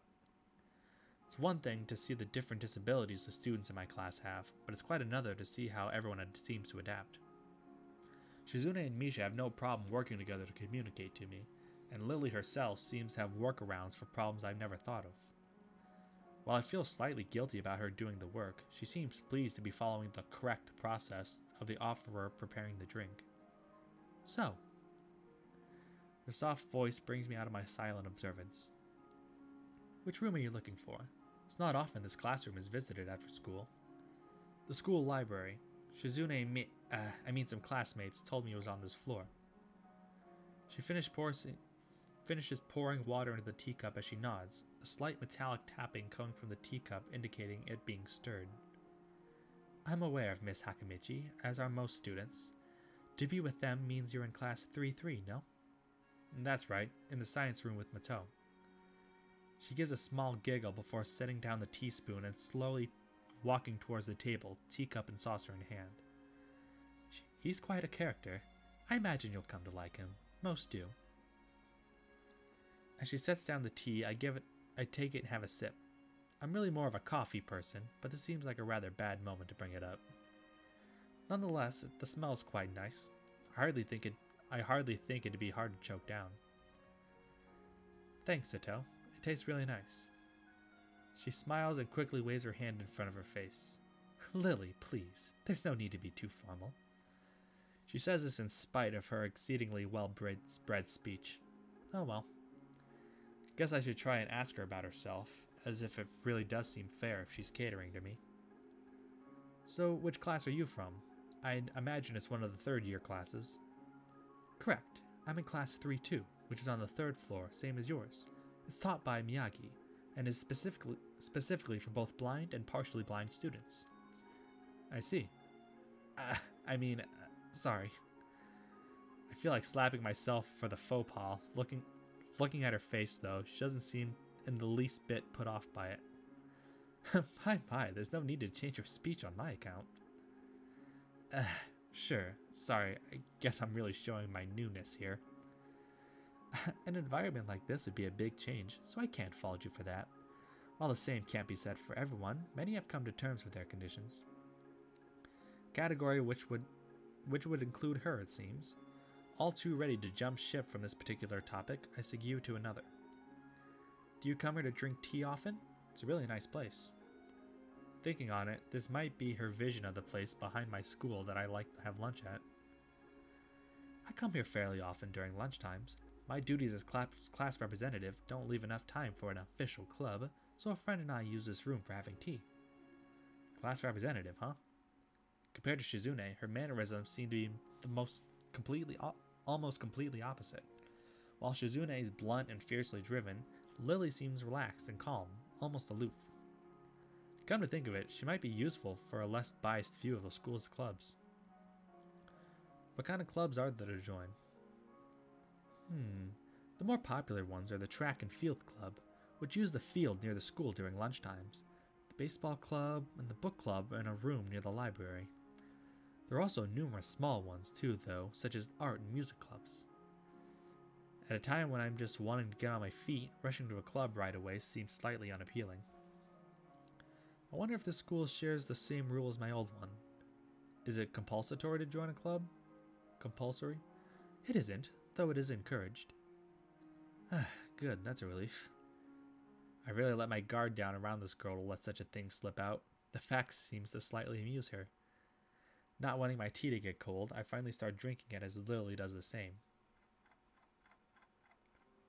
As I look over to the window over her shoulder, I notice the light coming into the room has a distinct orange tint. Even here, time doesn't stand still. Time's gone quickly. Sorry. Right, she's blind. Of course she can't see the sun setting. Looks like the sun's starting to set. Seems to come as a surprise to her. Guess she must have lost track of the time. Sorry, Hiso. I didn't mean to keep you from the library for so long. I quickly move to allay her concern. No, it's okay. The library's still open, isn't it? She pauses and takes a moment to think on it. It's probably something I should have asked Shizune when I had the chance, but Lily seems to know in any case. True, it's open until 6:30 during weekdays. A quick glance at my watch confirms I have well enough time to get there. I might get going in that case. It's been nice talking with you, Lily. She smiles and gives a deep nod, her hands still neatly folded on the table in front of her. It was my pleasure.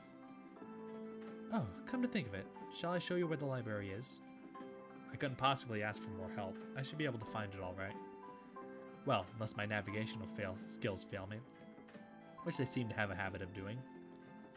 It's all right. I was going to be talking to the librarian there in any case. I could introduce you. This gets better and better. It's pretty hard to deny her offer. If you're sure, then that'd be great. Thanks.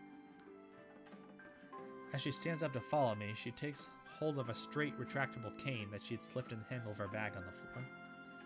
Compared to the cane the boy in my class had, Lily's looks much thinner and longer. His must be for support, whereas Lily's is for navigation. Together, we leave the peaceful room and enter the empty hallway on the way to the library.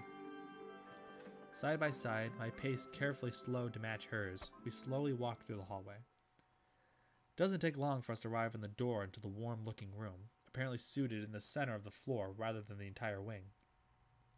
Ladies first. She gives an appreciative smile at the gesture, as taking the lead as we file in. To the left is a wooden library counter, with the library proper being on the right. It easily dwarfs my old school's library, with the distinct smell of, old books giving an almost old world air.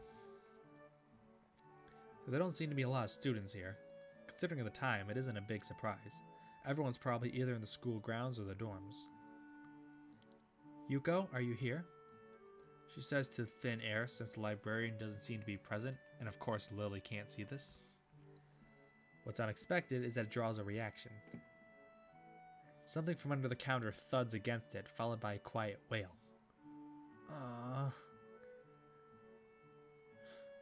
Yuko, I love this girl.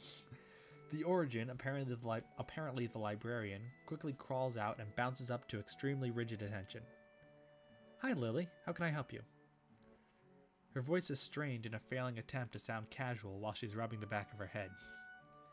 Good afternoon. What happened just now? I heard a strange sound. It's nothing. I just hit my head. See, I dropped an eraser under my desk, and while I was looking for it, a pencil dropped, and when I was looking for both of you at the same time, both of them, you came and surprised me? Are you alright? I'm sorry, I couldn't know. It's okay. It's okay. Sorry for making you worry. This is nothing. I've had worse happen to me. She's quick to reverse Lily's apologies, almost frantically trying to push aside the possibility she could be in any way inconvenienced by bashing her head on the counter. Yes, worse things have happened. The girl fidgets with her fingers as Lily doesn't seem to notice her concerned expression, and then she shuffles some papers around the counter for no reason. A little shorter than Lily, replete with glasses, freckles, and a very troubled look, she seems to fit a library perfectly. Ah, Lily, did you get my message? Message, Oh, the 2 imported books that arrived? Right, they finally came. Can't believe it took so long, but... Amidst her celebrations, partially for managing to change the topic, I'm sure, she notices me in the corner of her eye and freezes on the spot when she does. Oh no, I'm sorry for not noticing you before. Did you need to check out a book or return one? I'm sorry. The way she can quickly shift between moods is a little unsettling. He's with me. Yuko, this is Hisao, a new student. Hisao, this is Yuko, the school librarian. Pleased to meet you. Hisao. Right, Hisao. Pleased to meet you too. Hisao. For a second, she visibly attempts to engrave the name on her mind so she won't forget. Yuko often arranges to import foreign books in Braille for me. Would you like to tell Hisao a little something about the library? Lily's innocent suggestion is met with an Lily's the one who asked it. Would you like to tell Hisao a little something about the library? Lily's innocent suggestion is met with an expression of abject terror. Please, Lily, I can't. I don't know what he could be interested in. This is too much responsibility. How it's any responsibility at all, I don't get. But her objection is so sincere, I don't doubt for a second that she would rather disembowel herself on the spot than tell me where the light novels are. But, so, there are a lot of books in Braille here? I attempt to save the day by asking the first thing that pops into my head. It seems to work, at least partially, as Yuko seems to not exactly relax, but at least look slightly less tense. Well, I think about a third or fourth of Yamaku's library is either in Braille or audio. Makes sense, given all the blind students that'd be here. If it's only that, how come the library is so big in the first place? Well, we get a lot of new books regularly because the library is adequately endowed. That's probably why. They spend more on new books than on my salary, and then I have to organize and shelve all of them. It's so troubled, and they waste so much. I wish I could quit this job. A very awkward silence follows this revelation of too much information. If that's not retail workers in a nutshell, I don't know what is. I'll go check out the aisles then, if you don't mind. It's probably for the best for all of us if she doesn't keep talking to me. Very well. Meanwhile, you go. I would have those books if that's alright with you. My first impression was right. The library is surprisingly big. Ambling down the narrow aisles, I study the spines of the books in random order, occasionally sliding one out to read the blurb, taking it with me if it looks good.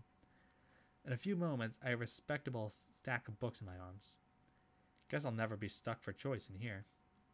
The normality of the library sinks in. Sure, there are large print and braille books scattered throughout, but that's what it is. It is what it is, a library. It's as if the calm mood from the room I had tea with Lily and snuck with us in here, unless it was here to begin with. Something about that puts me at ease, just like before. I reach the end of the aisle and find a collection of desks set up for study or personal reading. Going a little further, though, I discover a nice quiet corner at the back. While the rest of the library has the odd students sitting at a desk or reading or stealthily sleeping, the back is pretty much deserted. As I glance around, I see someone who I recognize sitting on one of the several beanbags. It's the dark-haired girl from my class, the one who snuck out of the classroom earlier. She's reading a book, keeping it close to her face, which makes her look like she's really into it. From the way she was acting today, I had her pegged as more of a delinquent than a bookworm. In fact, her mysterious disappearance from the class raises all sorts of whys in my head. Intrigue floats slowly but surely towards the surface, and before I know it, I'm walking towards the mysterious long-haired girl. Guess there's no harm in introducing myself, as I would with anyone else. She's a classmate, after all. Walking over to another beanbag, I take a seat and lay my books beside it. The girl starts, looking scaredly up at me from underneath her fringe. This is my first time I've seen her this close. Underneath her long, dense bangs, I can see that part of her face, at least a third, if not half, is pretty badly scarred. My eyes are immediately drawn to the scars, subconsciously peeking past her hair until I met her own eyes. For a second, I'm shocked and divert my eyes to the book in her hands before I realize that looking away probably only makes it worse. It takes too many seconds to collect myself and remember what I walked up to her for. So a new choice. Hi, I'm new here. He's on Kai. We're in the same class. Or, I'm sorry, I didn't mean to start with you.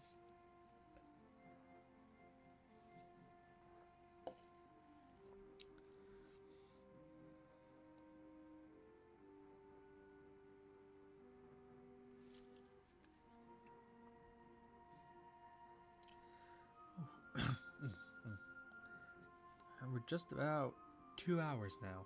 Ooh.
Alright, well then I guess I'll pick again. Yeah, again, it's been a while since I played, so I don't fully remember, like, what leads to what. So this will be a fun new experience for us all. Hi, I'm new. Alright, I'm new. Hisan Okai, we're in the same class. I'm sorry, I didn't mean to startle you.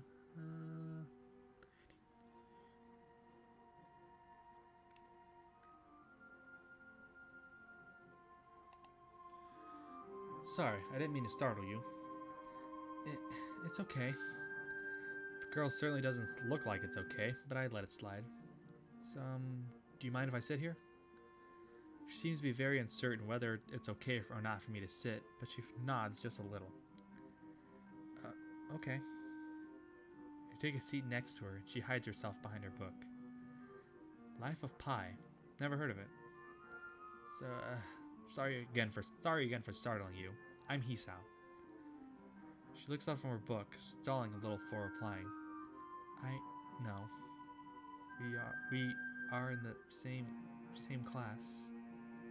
Her speech is stilted and so quiet that it's barely audible even in the still library. Somehow I think that my delinquent impression of her was wrong. Hanako. I'm Hanako.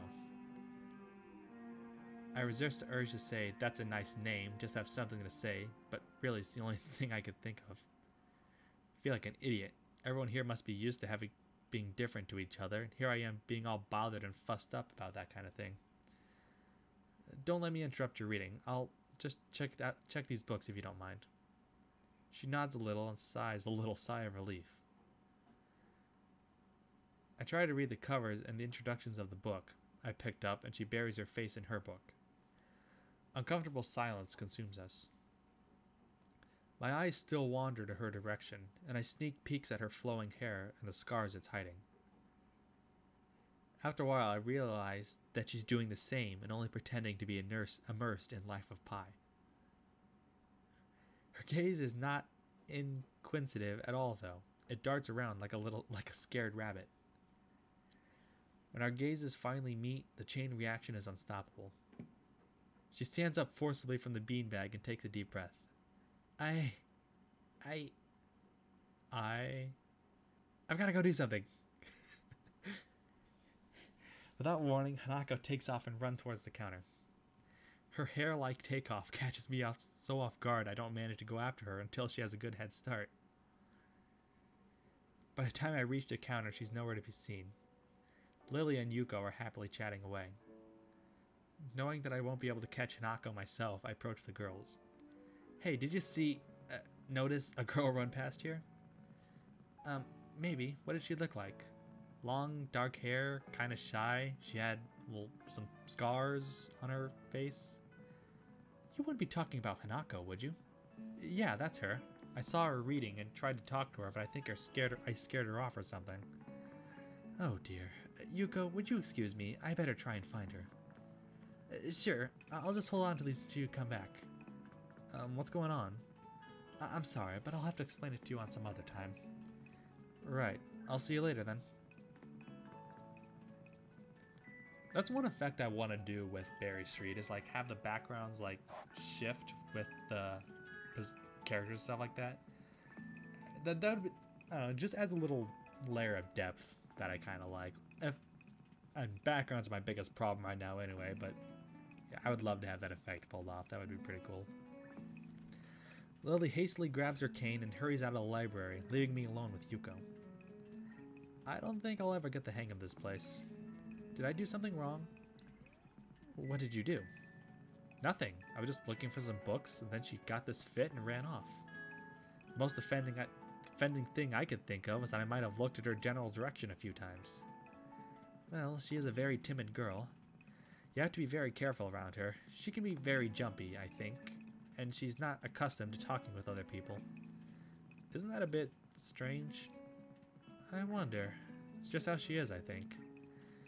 Yuko doesn't sound all that convincing. Then again, maybe this is just the norm around here. Everyone has their own problems, or else they wouldn't be here. But how should I deal with these people? Forcing myself to act overly casually only makes me feel phony. Like I was supposed to be ignoring the elephant in the room. Yuko fidgets, looking like she wants to say something to that, but resists it. I think it's an elephant only if you feel that way. Guess she doesn't have a good sense of self-restraint. Makes me smile and she blushes heavily. What? Did that sound stupid? No, it sounded really wise. I guess you're right. It's more about me than anyone else. Neither of us has anything to add, so Yuko simply fills the silence by shuffling some papers around. People who have papers on their desks really like doing that. Did you find any books? I should be closing soon. I mean, this library should be closing, but I have to do it. I hope that's not too inconvenient for you. Oh, yeah, I wanted some books, but I left them over there because I'll just go get them. I fetched my stack of books from beside the beanbag where Hanako and I were sitting and returned to the counter. Wow, you read a lot, don't you? I surprised myself with that too, honestly. At least when I really think about it. I had a lot of free time earlier this year, so I kind of just started reading books to fill that time. I couldn't do much else. I see. But she doesn't say anything else and just checks out my books for me. I guess this is what they call tact. Holding library books with one arm, I trawl my pocket for the key to the door. A sudden sound from behind startles me, making me nearly drop the books I'm carrying or the key that I almost managed to get into the lock. Who is it? I turn around to see who is talking to me. It's Kenji. He seems to be in a friendly mood, although the lighting glinting off his glasses in the dark gives him a sinister look. It's just me. This makes him pause and lick his lips nervously. Who is me? I don't know anyone called me. Are you some new guy again? His voice is suddenly strained and quick. Yes, but we've met before, yesterday. I don't think so. I would remember someone I met only yesterday. When was that? What day is it today? I try to ignore him. Is he joking or what? Prove that we've met before. You live across the hall. You're Kenji. Kenji jumped back, his eyes filled with incomprehending fear. How do you know my name? Damn, this can only mean one of two things. Either we have met and you are telling the truth and I just can't remember it, or you are a spy. He pauses. A psychic spy. His eyes dart around me, trying to peek into my room, although it's hard to believe he can see anything through those thick glasses. His mood swung from friendly to manic in less than a minute. I'm not psychic. How do I know that? I'm not a mind reader. Kenji points a finger in my face damningly. Unlike you. Stop that, man. We met yesterday. What's wrong with you? I live in this room. Lies. If you think you can pass as Hisao because I'm legally blind, you are sorely mistaken. You don't even look like him. I mean, the resemblance is real slim. Maybe at a distance, but who knows what... But who do you think you're kidding? I want to grab him by the shoulders and shake him. Exasperated, I rub my eyes and let out a heavy sigh. Stay there. Kenji comes closer, one careful step at a time. I stay still lest he assault me physically, although I doubt he could do much damage even if he tried. Oh wait, I see it now. Damn, it really is you.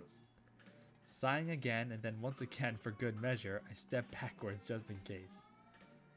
What's up, man? You don't look too good, I think. You don't look too good, I think. Something wrong? I don't know. Just had something stupid happen to me. A few stupid things, actually, even if you discount this one. I can't get a proper touch on other people here, and I have no idea if it's because of me or because of them. I don't know why I'm telling this to Kenji. It's not like we've had any contact either. That's rough, dude. Yeah, sorry about calling you a psychic spy and all, but you can never be too careful. It's the hard reality we live in. I'm slowly starting to think that Kenji isn't necessarily living in the same reality as the rest of us. You see, this is how it is, this world. There is no justice. You see, even when I lose, I win, because I don't lose the lesson. What does that even mean? It doesn't matter. He dismisses it flatly with a wave of his hand. So, what happened? Why the long face? Do you have a long face? It's nothing. I just scared some girl off accidentally. Literally, too. She actually ran away from me. It was my fault, really, I think. I'm not really used to all this yet. A girl? A cute one? Cute? That's a hard question. She had a nice body and really beautiful hair, but the face... I guess it could go either way. Alright, so, was Hanako cute or not cute?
Alright. She was cute. Yeah, cute, I guess. I knew it. There are a lot of cute girls here. A strangely disproportionate amount. I believe this is one of the dark secrets of this school. I tried to warn you, man, but did you listen? I don't remember any such warning. Dark secrets? Yes, dark secrets. Extremely dark, like a black hole. Have you noticed that the number of girls in the school is slightly but significantly higher than the number of boys? It's like 60-40. He turns his head to the left and stares off into the distance at nothing. Why is it like this? I mean, to the untrained eye, it doesn't appear to be that bad, but that is a full 20%. One would think that a school with such a huge pool of women would be a man's dream, but no. What I am about to tell you could blow your mind. Are you ready? I don't know where this is going, but I don't think I'll be missing much by cutting out now. No, I am not ready. I only get as far as turning the doorknob before Kenji starts talking again, showing that he doesn't really care if my mind is blown or not. I believe that this school is a battleground, the site of a feminist infiltration. This disparity in the number of men to women is a clear sign of how far they have come. In case this Cold War turns hot, they will have superiority in numbers. Just another skirmish in the eternal war against the forces of the feminists. They're everywhere. In Japan, women outnumber men. It is not a 60-40 split, but it's only a matter of time, man. Even in America, women are the majority by a hair. They're building up their numbers. The buildup of a military has always been the clearest sign of imminent war. Japan is only the first step. Our economy is badass, and the country itself is small and isolated, yet a huge part of the Pacific in terms of political value. The perfect target. They are so cunning, as expected of women. Soon, the day will come when... Kenji's voice trails off ominously. That is why you can't trust them. They will string you along and then kill you, just as they killed me. You will end up just like me. Oh, hell no. I can't stop myself from blurting it out.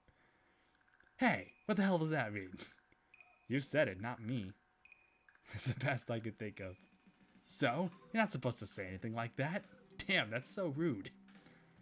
Where was I? Oh yeah, vast feminist conspiracy. Stop it. Stop. I lost you way, way back there somewhere. Somewhere around feminist infiltration. Too hard to follow? It's cool. I have some graphs and stuff in my room. And puppets. You like puppets? Oh, Kenji, man. No puppets. Don't like puppets. Okay. Graphs are still cool though, right? He speaks energetically, responding almost before I'm done talking, moving his hands in an animated way as he continues the rant on. This is too strange. I had him pegged as relatively normal, but it's clear that I was wrong. Something on your mind, dude? Just thinking about what it's like to be the last sane man in an insane world. Kenji frowns, looking deeply upset. You mean that's you? That can't be, because I'm the last sane man in an insane world. That is my dream. You can't just steal a man's dream. What the hell? There can't be two last sane men. That would invalidate the whole last part, and that part is kind of important. There can only be one, like in that foreign movie where there could only be one, and in the end there was only one dude left, because that was the point. I've never seen anyone talk so heatedly and so defensively about absolutely nothing before. Anyway, if you wait here I can get my graphs. I also have a list of other dark and complex conspiracies that the school holds, as tangled as... Quick, finish my analogy for me, be a pal. I'm going to bed now, it's extremely late. That doesn't sound like an analogy, but whatever. I like you. You seem like a cool dude. Most people don't understand what I'm talking about when I try to explain the vast feminist conspiracy to them. Denial's a terrible thing. Later. He clasps me on the back and then vanishes into his room so quickly and quietly it's like he doesn't even open the door but instead walked right through like it's a ghost. Whew. I don't know if I can fully digest what just happened, so I give up and just go to my room, kicking off my shoes before falling face first into bed. It takes me some time to relax and get up so I can get started on my homework. It's because the sheets are cool and comforting against my cheeks, and it feels good just lying there with my eyes closed. The school is like some kind of bizarre and surreal island. It's isolated on top of a mountain, and each person is stranger than the last. Just can't seem to fit in. What irony. One would think that fitting in a place that's made for people who are unfit for anywhere else would be easy. Maybe I'm trying too hard. Although I say that, it doesn't help take the edge off, and the words are left echoing off the empty walls. Guess it's not as bad as I expected, though. This place really is more a school and less a hospital, pretending to be a school that I thought it would be. If nothing else, the scenery is beautiful. I opened one eye, seeing the school books and bottles of pills arranged side by side on my desktop. Maybe this place is too much like a normal school after all. Whew. Sheesh, that was a long day.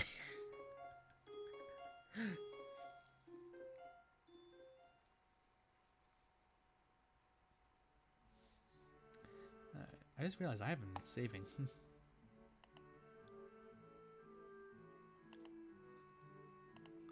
Alright, and I'm gonna go to the bathroom.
Actually, my voice. You know what? I think I'm gonna have to call it quits for a stream because my throat is killing me. But I did save, right? Okay, good.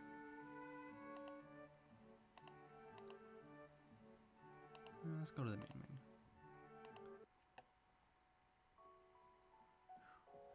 Alright, but yeah, that's been Katawa Shoujo so far. Yeah, it's got a really slow beginning, but it's got to establish all the world and the characters and all that stuff, so gotta do what you gotta do. But trust me, once you get into a route, that's when it really picks up.